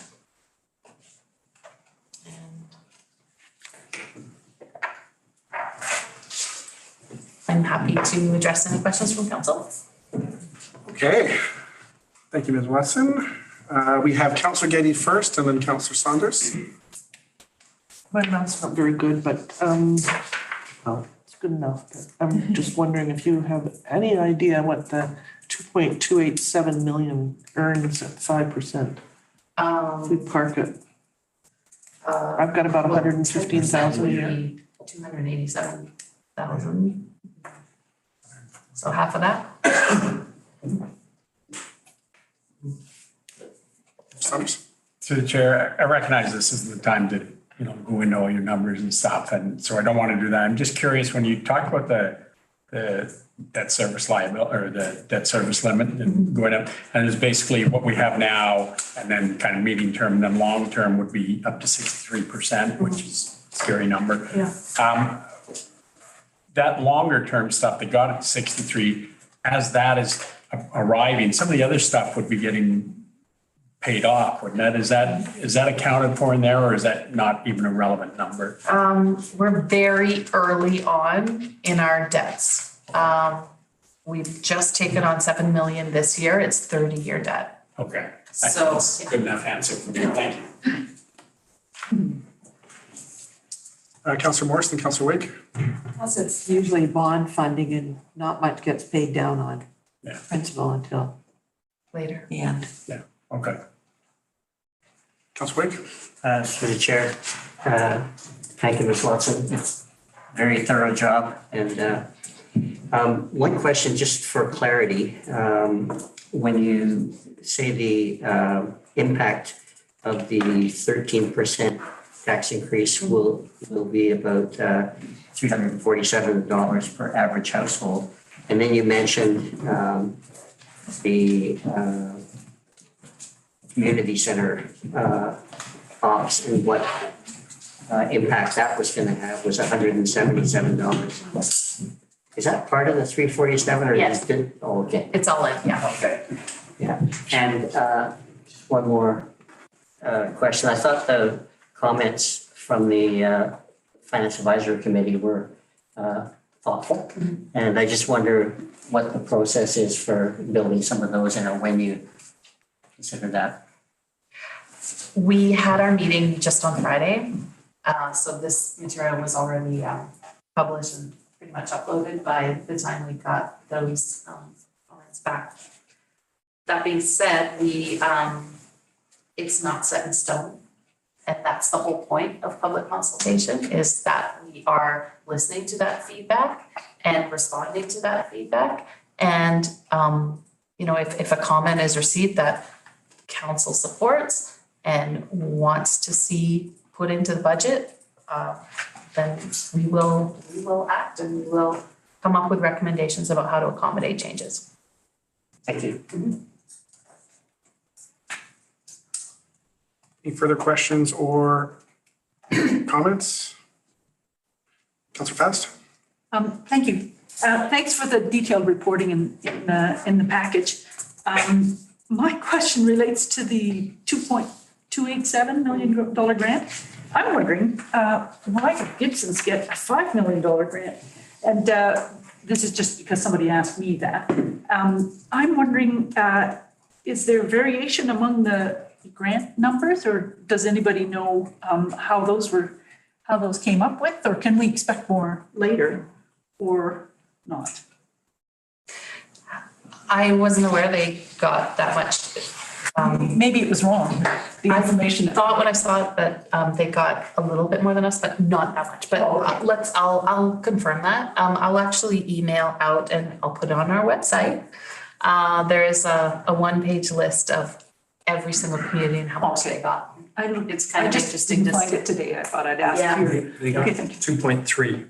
2.3. Oh, okay. So the person who asked me was mistaken. Thank you. It's a really, I think, well thought through formula in terms of how they arrived at the numbers, and it's everybody has a floor of $500,000, and then it's based on population allocations on increments of how many people are in your community. For the first 2,000 people, you get $354 per capita, and then it incrementally goes down per capita as the community gets bigger. And then they've also factored in the amount your population has grown since the last census period. And so it's a pretty interesting calculation, but you'll see that Surrey received the largest contribution, but they're not nearly as big as Vancouver, for example.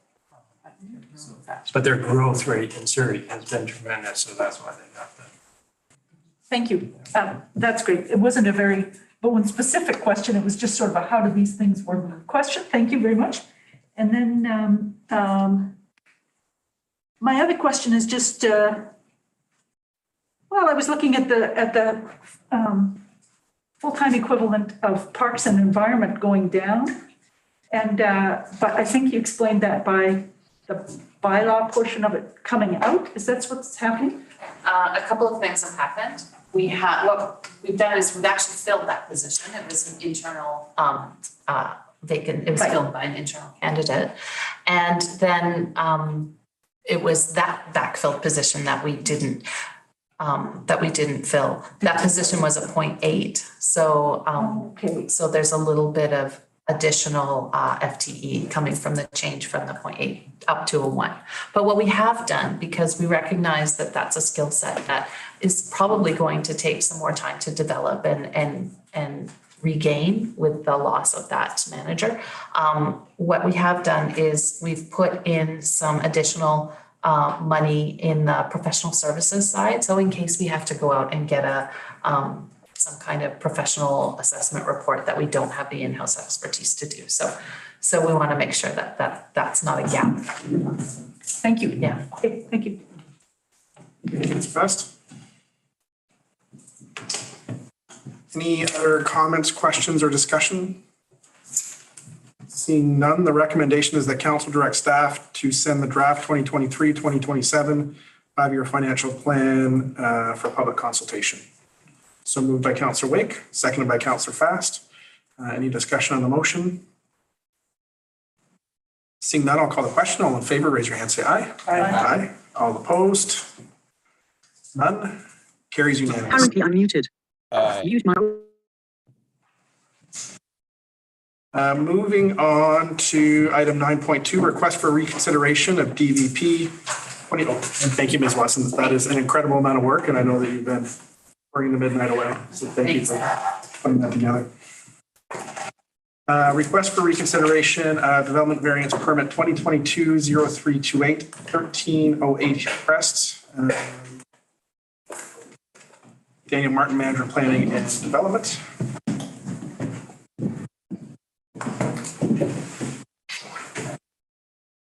Thank you, Mayor Leonard. So you have before you a report for reconsideration of the variance permit at 1308 Hillcrest. The applicant, so council considered this at their January 11th meeting and did not, defeated the motion to issue the development variance permit. Subsequent to that, the applicant has written to ask for council to reconsider. Can you speak louder, please?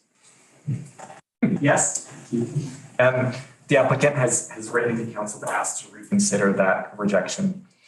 So the report lays out the procedure for that, and that our development approval and procedure bylaw has an option for an applicant to appeal to council to vary the 6-month time limit for reapplication, and that vote would take a 2/3 vote of council to support it. So the applicant has written, it's included in the on-table package, an email outlining their rationale for the consideration. And then I saw, just as we sat down at this meeting, a further email from the applicant that came in that provided more rationale as well as signatures of support and a photo of the street. I don't think I have anything further, Chair. Any questions? Councillor Morris?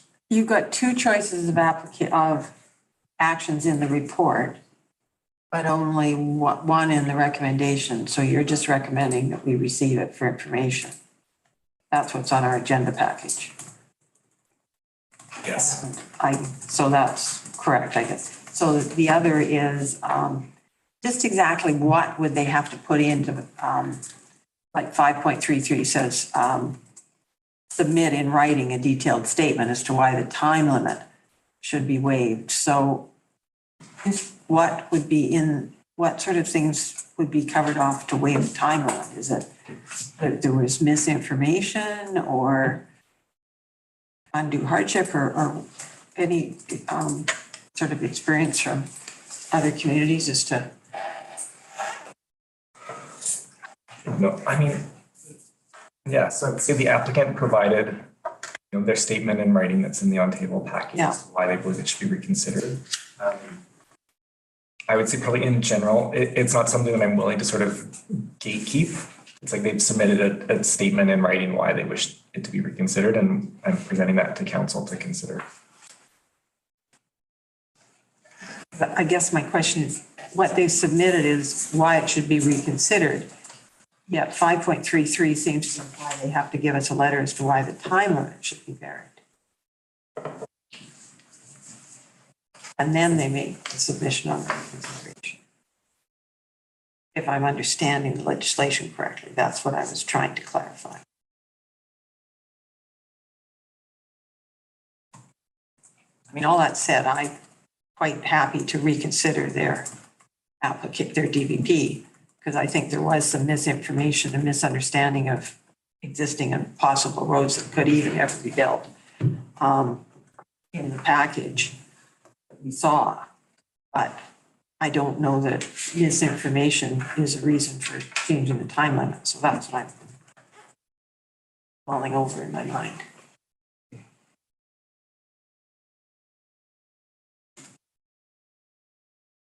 Other questions or comments?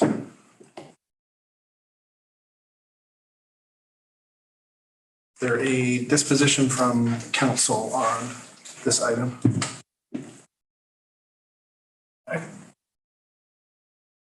The only question I'd have is, if we just accept it as, the recommendation was to accept it as information, that essentially, I think this is the question Councillor Morse was asking, is that the end of this or not? I think they have to wait 6 months. And then they can Oh, I see. reapply. Okay. Yeah, this would just speed it up, correct? All right, this is to speed up a reapplication.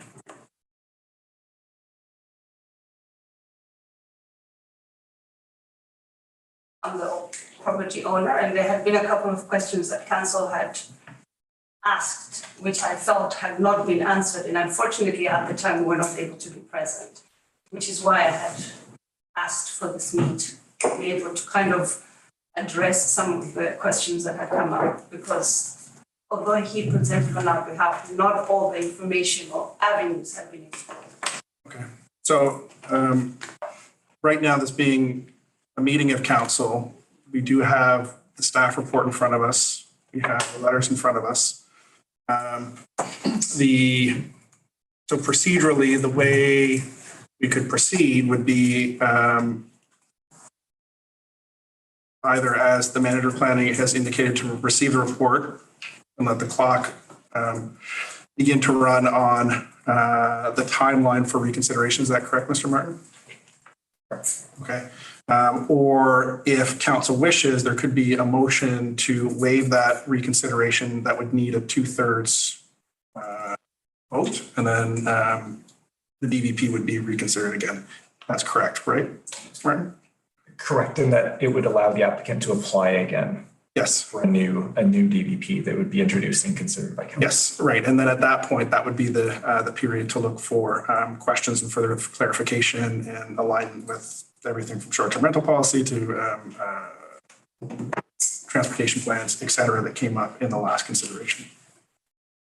Councilor Getty? I'm not sure that there was misinformation or misunderstanding, but I've read the letters that have been written, both by the applicant and I can't remember, somebody else that the letter was included in correspondence at the last meeting. So it's clearly of importance to the applicants that this gets sorted out sooner rather than later.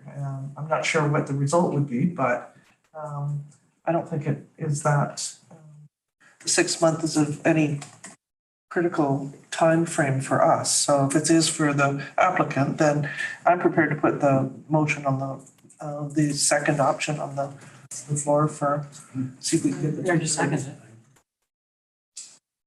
There's two no. So we have folks that are prepared. Who's gonna edge into it and make the leap? I'd move that council waive the 6-month delay for the reapplication for DVP 2022-0328. Okay. Seconded by Councillor Morse. Any discussion on this? Councillor Witt and Councillor Fast?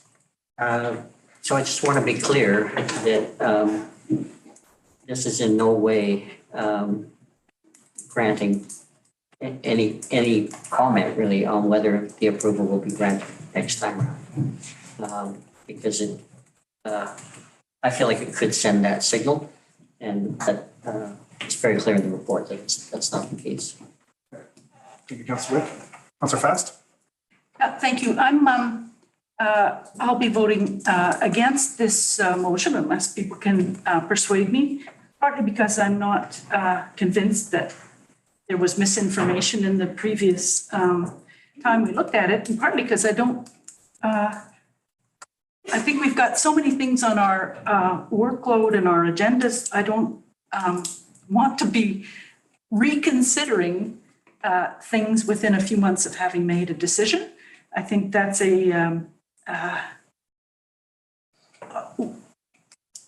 error to take the time on that when we've got huge things in front of us. I'm sure it's not huge from the applicant's point of view.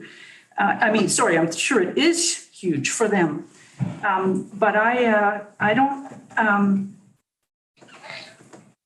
don't see why we should be redoing work on what is a variance. It's not an OCP or some of the big projects that we could be doing or our budget. And will this encourage others to ask for decisions to be revisited as well? So I'm just concerned about the the process here, and I don't think it's an efficient way for us to go forward. And I think the rules should be the same for everybody. So I'll be voting against this. Thank you, Councillor Fast. Any other discussion? Councillor Giddy? Well, I think that we didn't have, we had a staff report both in December and January, and we didn't hear from the proponents. We had letters from the neighbors. I think there was one letter signed by 6 neighbors. And we had a comment in the staff report about snow clearing. And, there wasn't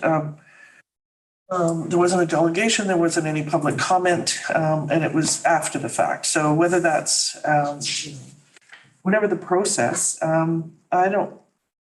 I think that the whole issue of fairness and people feeling like they've been heard and that we are making decisions based on a clear understanding is important as part of the process. So, we've got a lot on our plate, and there's, bigger fish to fry, but it's still important enough. And it came before council. It wasn't a decision by staff. So I think it's our responsibility to make sure that, all the cards are on the table. So I want to, from my perspective, I read it and I read it carefully, and I don't know that I'm at this point, from anything that I've seen, that I'm persuaded to do anything differently. But and I was opposed to, and I voted against the variation the first time. So with that warning or caveat or declaration, I'm willing to hear and make sure that I didn't make any errors. But I think in fairness that we should have just give that a little bit of time. Thank you, Councillor Giddy. From this chair, I have no objections to reconsidering the application. Our own family has been through the hoops of a single family and getting an RGA permitted, and it's a tricky process that requires a lot, and there are some loops to thread.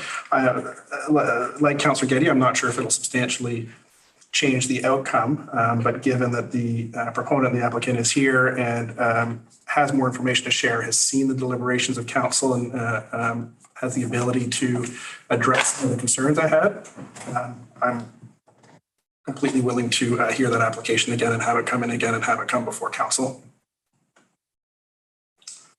Any other discussion on the motion? Seeing none, I will call the question that I have the corporate officer read the motion again, just to be clear. Yes, the motion is that council waive the 6-month waiting period for the applicant to reapply for a development variance permit at 1308 Hillcrest Road. That's been moved and seconded. Question's been called. All in favor, raise your hand, say aye. Aye. Currently unmuted. And that motion carries with more than 2/3 of the vote. So the 6-month delay will be waived. Thank you. Moving on to item 9.3, our CAO update from Mr. Edwards. I have nothing to report at this time. Right on. Nothing going on. That's it. Really dull around here, right? The whole agenda. Pretty quiet in the municipality generally. I haven't heard much of anything. Moving on to item 10.1, correspondence. So I see that we have several items of correspondence related to some of the public comments that we heard earlier. There's staff here that want to speak to this piece at all, or is this just here as information? I think it was placed on the correspondence because there was direct requests from the writers to mayor and council. Okay. But just for context and clarity, the issue at hand has been addressed initially by staff. So the initial requests from Jennifer Burns and David Watt were directed towards staff to get clarity on the rationale of the issue. And just so folks are aware, we're talking about the proposed mini storage facility on West Side Road. And the letter, the concerned neighbor did not accept the staff's response and so has since decided to try to engage with mayor and council about the issue.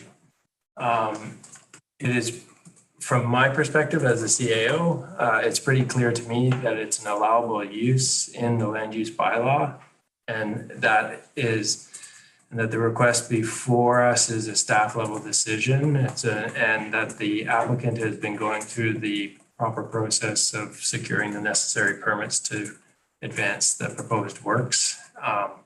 And however, the question, being presented to council can also be considered in the context of looking forward beyond this application too, to consider the land use bylaw in and of itself and what it identifies as allowable uses. And so it could be council's desire to ask staff to look into the land use bylaw and to consider what types of amendments might be considered going forward, or in potential consideration of official community plan work that might come up in this council's term that could also be referred to that process as well. We did engage with our legal counsel on this and got confirmation that it is an allowable use within the land use bylaw, and that it is a decision that rests with staff. So that's it. Thank you. Any questions from council on this item before seeking a motion to receive? It's just a clarification. Yes. It's for the planner.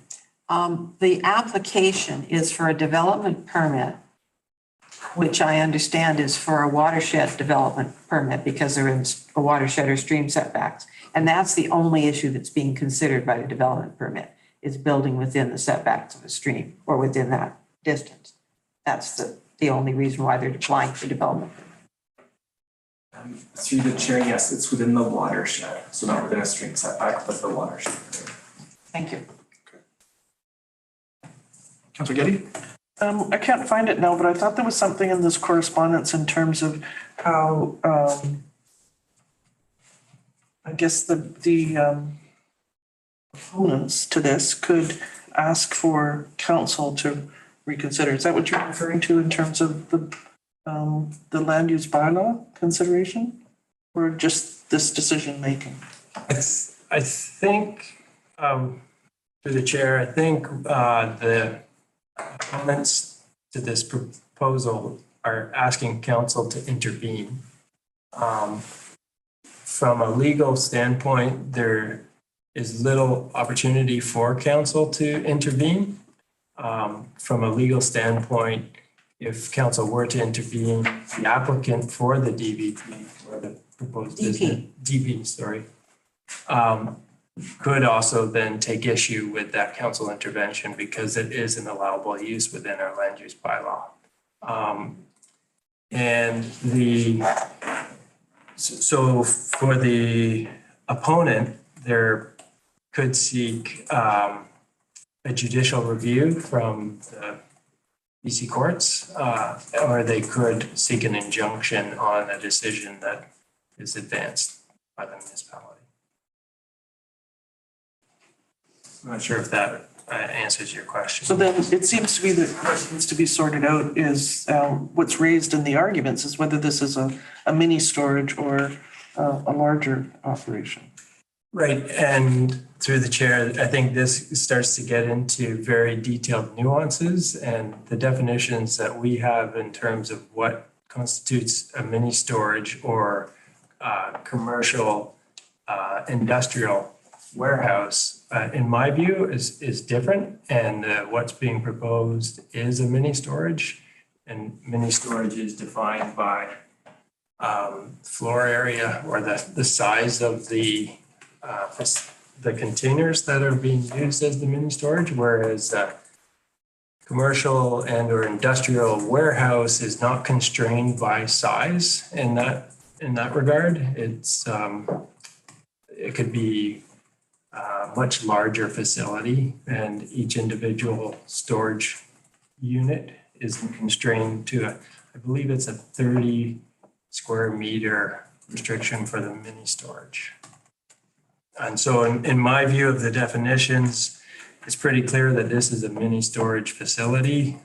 It has been operating for several years elsewhere on the island, and it continues to conform to our land use bylaw from my perspective and from our solicitor's perspective.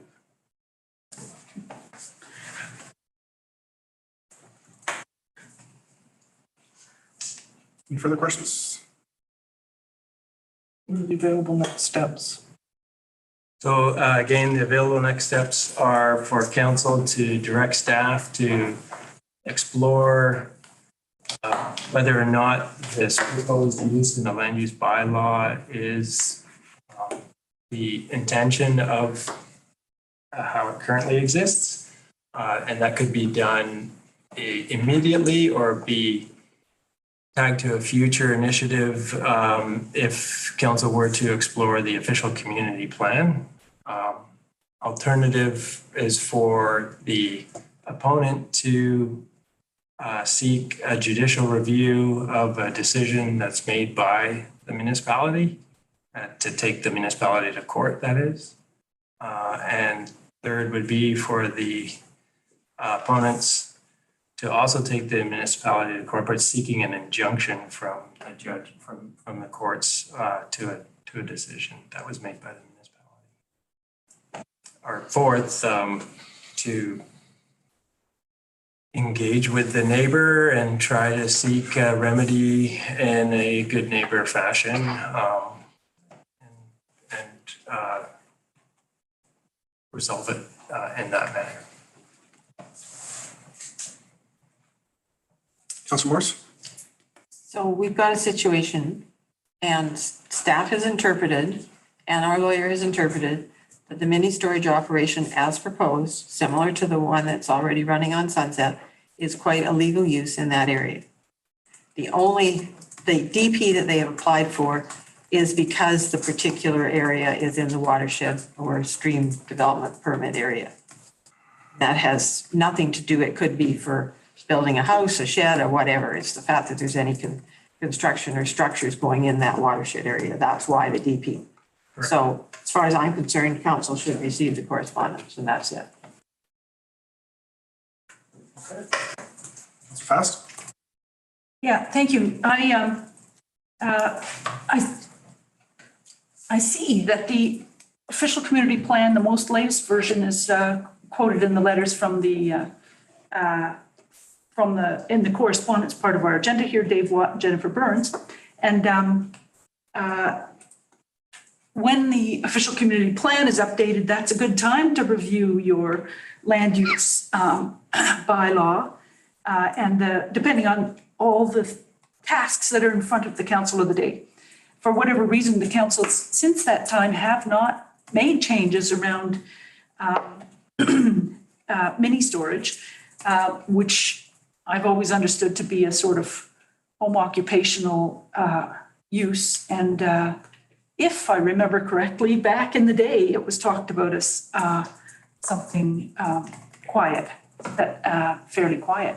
And so apart from, I suppose as a council, we could, we have delegated this authority to staff to approve development permits, and which is something, by the way, that the Islands Trust can't do yet. No, they just got the ability to do that. And so all these decisions could come back to council if we rescinded that asking staff to do this work. However, we have not done that, and I'm not seeing that there's anything wrong with the work that staff have done. I think it's all in line with the bylaws as I understand them, based on the OCP as I understand it. And I'm going to propose to the letter writers that this is something that is appropriate for an official community plan update, or the input from the community around what changes do we need to make in our rules. Our community rules are here, and as far as I can see, they're being followed. So public input opportunities coming ahead, or please bring your letter back. But I'm going to move that council receive the correspondence from Jennifer Burns and David Watts dated February 14th, March 7th, and March 9th, and the response from Daniel Martin dated February 28th, 2023 for information. Second. Seconded by Councillor Morse. And I saw Councillor Jurgensen, you had your hand up before the motion was made. Is there anything that you would like to speak to here? Currently unmuted. Yes, thank you, Mayor Leonard. Nothing specifically about this particular application, but rather, accessory use, principal use in general. And I think really that we make sure that we do some work around making sure that accessory use doesn't equate to principal use going forward. Having said all that, if this particular business is operating that the mini storage as an accessory use and not as a principal use, then I see nothing wrong with it at all. In that case, because of the acceptable uses, but just want to kind of flag that for future work by council to make sure that accessory uses remain that, because they're supposed to be incidental and supporting of the principal use and not becoming the principal use. You, Councillor Jurgensen? Councillor Giddy? I have to speak against the motion or be voting against it. I think that we're indirectly, we've avoided, this council hasn't even brought it up on our agendas in any way in terms of us finding the light industrial zoning area. And all the arguments that are raised here in terms of the long list of conflicting regulations and objectives are persuasive, right, to me. And I think that once it's established and operating, without there being any good neighbor agreement or anything else that tries to mitigate that, we're turning West Side into something that none of the people there were expecting when they brought their rural residential properties. So the fact that it was successful on Sunset, I don't think changes the, it's a different location, it's a different access, it's a different piece of land in terms of just the forest cover and the streams and all the rest of it, as opposed to what was going on in Sunset. So I know it is evergreen in terms of horse riding, but I think that it's going to be much, much harder to turn it around. And coming in for land use planning or OCP amendment much later is well after the fact, and that's going to be appropriate or helpful. Thank you, Councillor Giddy. Any other discussion in the CAO? I just want to be really clear. I hear Councillor Giddy, your concerns, and from our legal review and assessment, there's no real opportunity for council at this point to interfere or perhaps that's too strong of a word, but to supersede the decision process that's currently underway. And so it is a decision that would rest with staff. Councillor Jurgensen, you still have your hand up. Was there something else you wanted to say? You are muted now. Sorry, no, I just forgot to put it down. No problem. Councillor Giddy. We need to put that on our list of things that need to be looked at in terms of if staff have made a decision that there's a problem with, or some people have a problem with, that council at least be given the opportunity to examine, that there be some sort of oversight. Councillor Morse. This is an application for a development permit. the development permit regulations are set out in the land use bylaw, and they say what conditions you have to meet in order to get the permit. There have been court cases where people have intervened because they didn't like the color of the building in a forming character council, and that was not one of the things that was one of the requirements in the EP. So that decision was overturned. So it's a development permit for some development in the watershed. And it doesn't matter what it is. When you look at I can't scroll down here to find page 145 fast enough. So it's nothing to do with the use. If it turns out after the use is established that they do something to violate the land use bylaw, then that's a whole different matter and bylaw gets involved and they get shut down. But all we're dealing with now is a development permit application because it's in the watershed. Nothing to do with what the use is. That's one interpretation. Okay, we're getting the second and third speakers. I'm going to go to Councillor Fast. If this is where I think it is, well, perhaps I'd just ask the staff, Planner Martin, do you know, is there forest on this part of the property currently?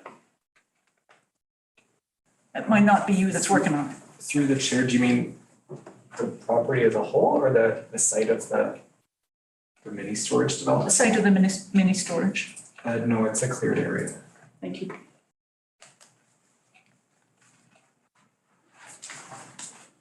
Councillor Wake. It seems to me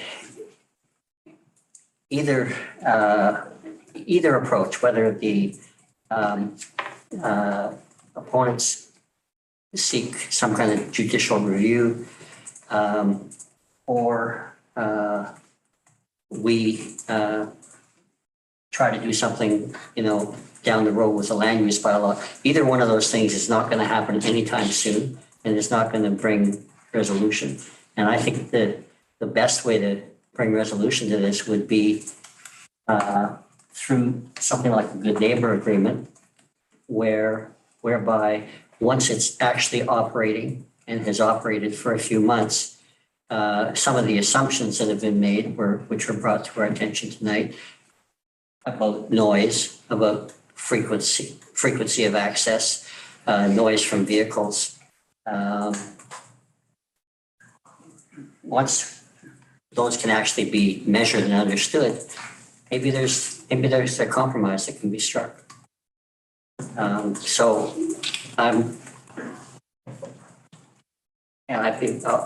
be prepared to support the motion. Did we have the motion? Yes. Yeah. Yes.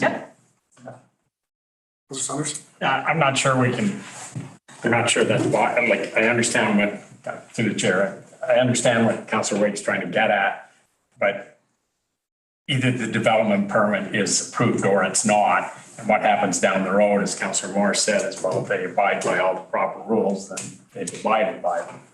And I don't, if the owner of the property chooses to engage in something like that in advance, great, that'd be a wonderful thing to do, but that's not going to halt or stall a development permit. Either the permit's valid or it's not, or either there's a reason to issue it or there isn't. And everything down the road is, I think somebody else already mentioned that, like, it's going to be months or years before anything else gets sorted out. So I think we're galaxy braining this a little bit. Like, this is what's in front of us, and the valid concerns that Councillor Getty raised are totally understandable, but here's where we are, and I think we got to kind of move ahead with it at some point. With that, I note that all councillors have had the opportunity to speak. I will call the question. That council received the correspondence. All in favor, raise your hand, say aye. Aye. Aye. All opposed, raise your hand, say nay. Nay. Currently unmuted. Nay. Was that a nay, Councillor Jurgensen? Currently unmuted. So motion carries. Councillor Jurgensen and Councillor Getty opposed. Moving on to item 11, 11.1, 11.2, update to council on Metro Vancouver and TransLink business. Metro Vancouver has been busy on the island. They have put it lightly. They have been engaging the community both online and in person in a number of engagement events related to Cape Roger Curtis.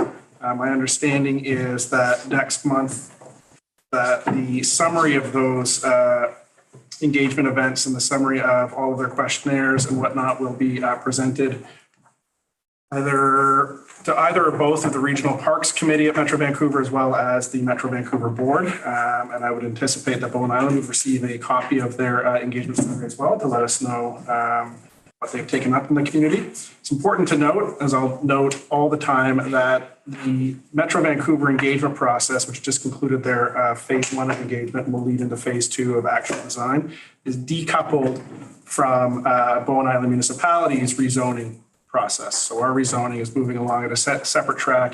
And we've had, and there's some challenges in that. We've had some feedback around when our Bowen Islanders going to have the opportunity to participate in a Bowen Island led event. And those things come as the rezoning process unfolds. So we would see, definitely we have as the rezoning moves through to first and second reading, we see a legislative requirement to hold a public hearing in a formal way. And I would also anticipate that we would see some town halls or open houses as well from Bowen Island side to get information from our residents directly to the municipality for the rezoning application, which is for the camping. I note that today kicked off the first of our committee referrals. So the Finance Advisory Committee took in the rezoning application. We'll see all of our other committees in the coming weeks take up the question of what is it that they would like to see, what is it that they need, or what is their input, what are their feedback, what is their recommendation to the Cape Roger Curtis project. So that's Cape Roger Curtis in terms of Metro Vancouver. Metro Vancouver is also involved in a number of other initiatives. I would expect they've just rolled out their Climate 2050 engagement strategy, which is really interesting. It talks about climate action communities of practice. It talks about various events and ways to engage all ages and all sectors of the community in climate action. Once those minutes get approved and once that plan gets approved, I would expect to see that referred to our own Environment and Climate Action Committee for alignment and see what Bowen Island's role and leadership could be, especially with our unique place within the Islands Trust and the Howe Sound Biosphere. And those seem to be the major parts that are relevant to Bowen Island. TransLink continues to pursue funding. They're looking at a full court press on both provincial and federal governments as they're making up a substantial gap in revenue in Vancouver. Again, it affects us not too much because we have our 2 community shuttles, but for anyone commuting and connecting to the mainland, TransLink's 10-year priorities remain ambitious. They remain climate focused as they have this middle ground as TransLink electrifies its fleet. They'll be converting a number of buses to renewable natural gas before it gets fully electrified because the infrastructure isn't keeping up to the actual replacement of buses, which is interesting on the climate front. And those are the only 2 updates I have for Metro Vancouver and TransLink. Any questions before I pass it off to our Islands trustees? Okay. Trustees Getty and Fest. Okay, I'll go first. Thank you, Judy. We just got back from Trust Council last week. It was held in Nanaimo. And so this was the budget gathering. Trust Council only meets 4 times a year. So you can imagine there's been a lot of work done leading up to the passing a budget among 26 trustees, many of 2/3 of which were new. So I'm pleased to report that the taxes will go up, but only by a small amount. The Islands Trust, the urge among trustees was to keep the taxes as low as possible because of hardship on the islands, the feeling that it was times are tough. So local trust committees, their general tax increase is 2.06% up. Bowen's is 0.3% up, plus a little bit more from new construction or what the non-market increases. And so that's I think it might be good news. It means that there's not a lot of new projects or new work that'll come to the area around Bowen. But I will point out that the Islands Trust Conservancy continues to receive donations, and they're taking a new fund development approach, so bequests as well. And you'll see some of that in 12.4 on our agenda, where Lasqueti Island got its first natural areas tax exemption program covenant, which means they get an equivalent, they get to pay less taxes on their land for dedicating it to nature. And so we have yet to have one of those for Bowen. So anybody can call me if you want to find out more. I just want to point out before I pass it over to Judy that Alketsum Sound is another strong group on Islands Trust Conservancy, because we have the chair of the governance committee here on Bowen. We have the chair of the financial planning committee just next door on Keats. And we have another Councillor Kate Louise Stamford, who is also on the Sunshine Coast Regional District, and she's on the governance committee as well. I'm on trust programs committee. So between us, we had a great chat on the ferry on the way home and solved all the problems of the trust.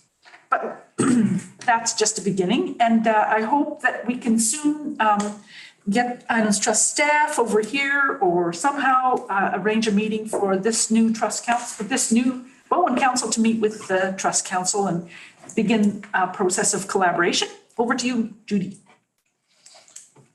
I hadn't thought of that. That's a really good idea. If council wants to meet any of the staff from the trust, they would be, I'm sure, very happy to come over, and the chairman as well. So one of the things that happened during this budget process, three very long days of working through all of the agenda items, with some very controversial delegations and a whole lot of other things in terms of tree cutting bylaws and all the rest of it. But the budget was the main thing. And with all the new council, or trustees, the financial advisory committee or planning committee, it's fundamentally changed over in a new group of people. And Joe Bernardo, who's the trustee from Keats, he was used to be a prosecutor when I was working at Main Street. So we've known each other for 50 odd years, but he's the head of it. And he was saying that there's a group of people involved in that committee that are detailed people, and they've been on big projects, and they've gone through with a fine-tooth comb, and they've come up with all sorts of ways of keeping the numbers down. But they also have been pushing hard to get what they're calling a strategic plan or corporate plan. So they want to be able to, there's some conflicts between the budget allocation and the staff allocation, and they want to try and figure out how they can help the council streamline decision-making.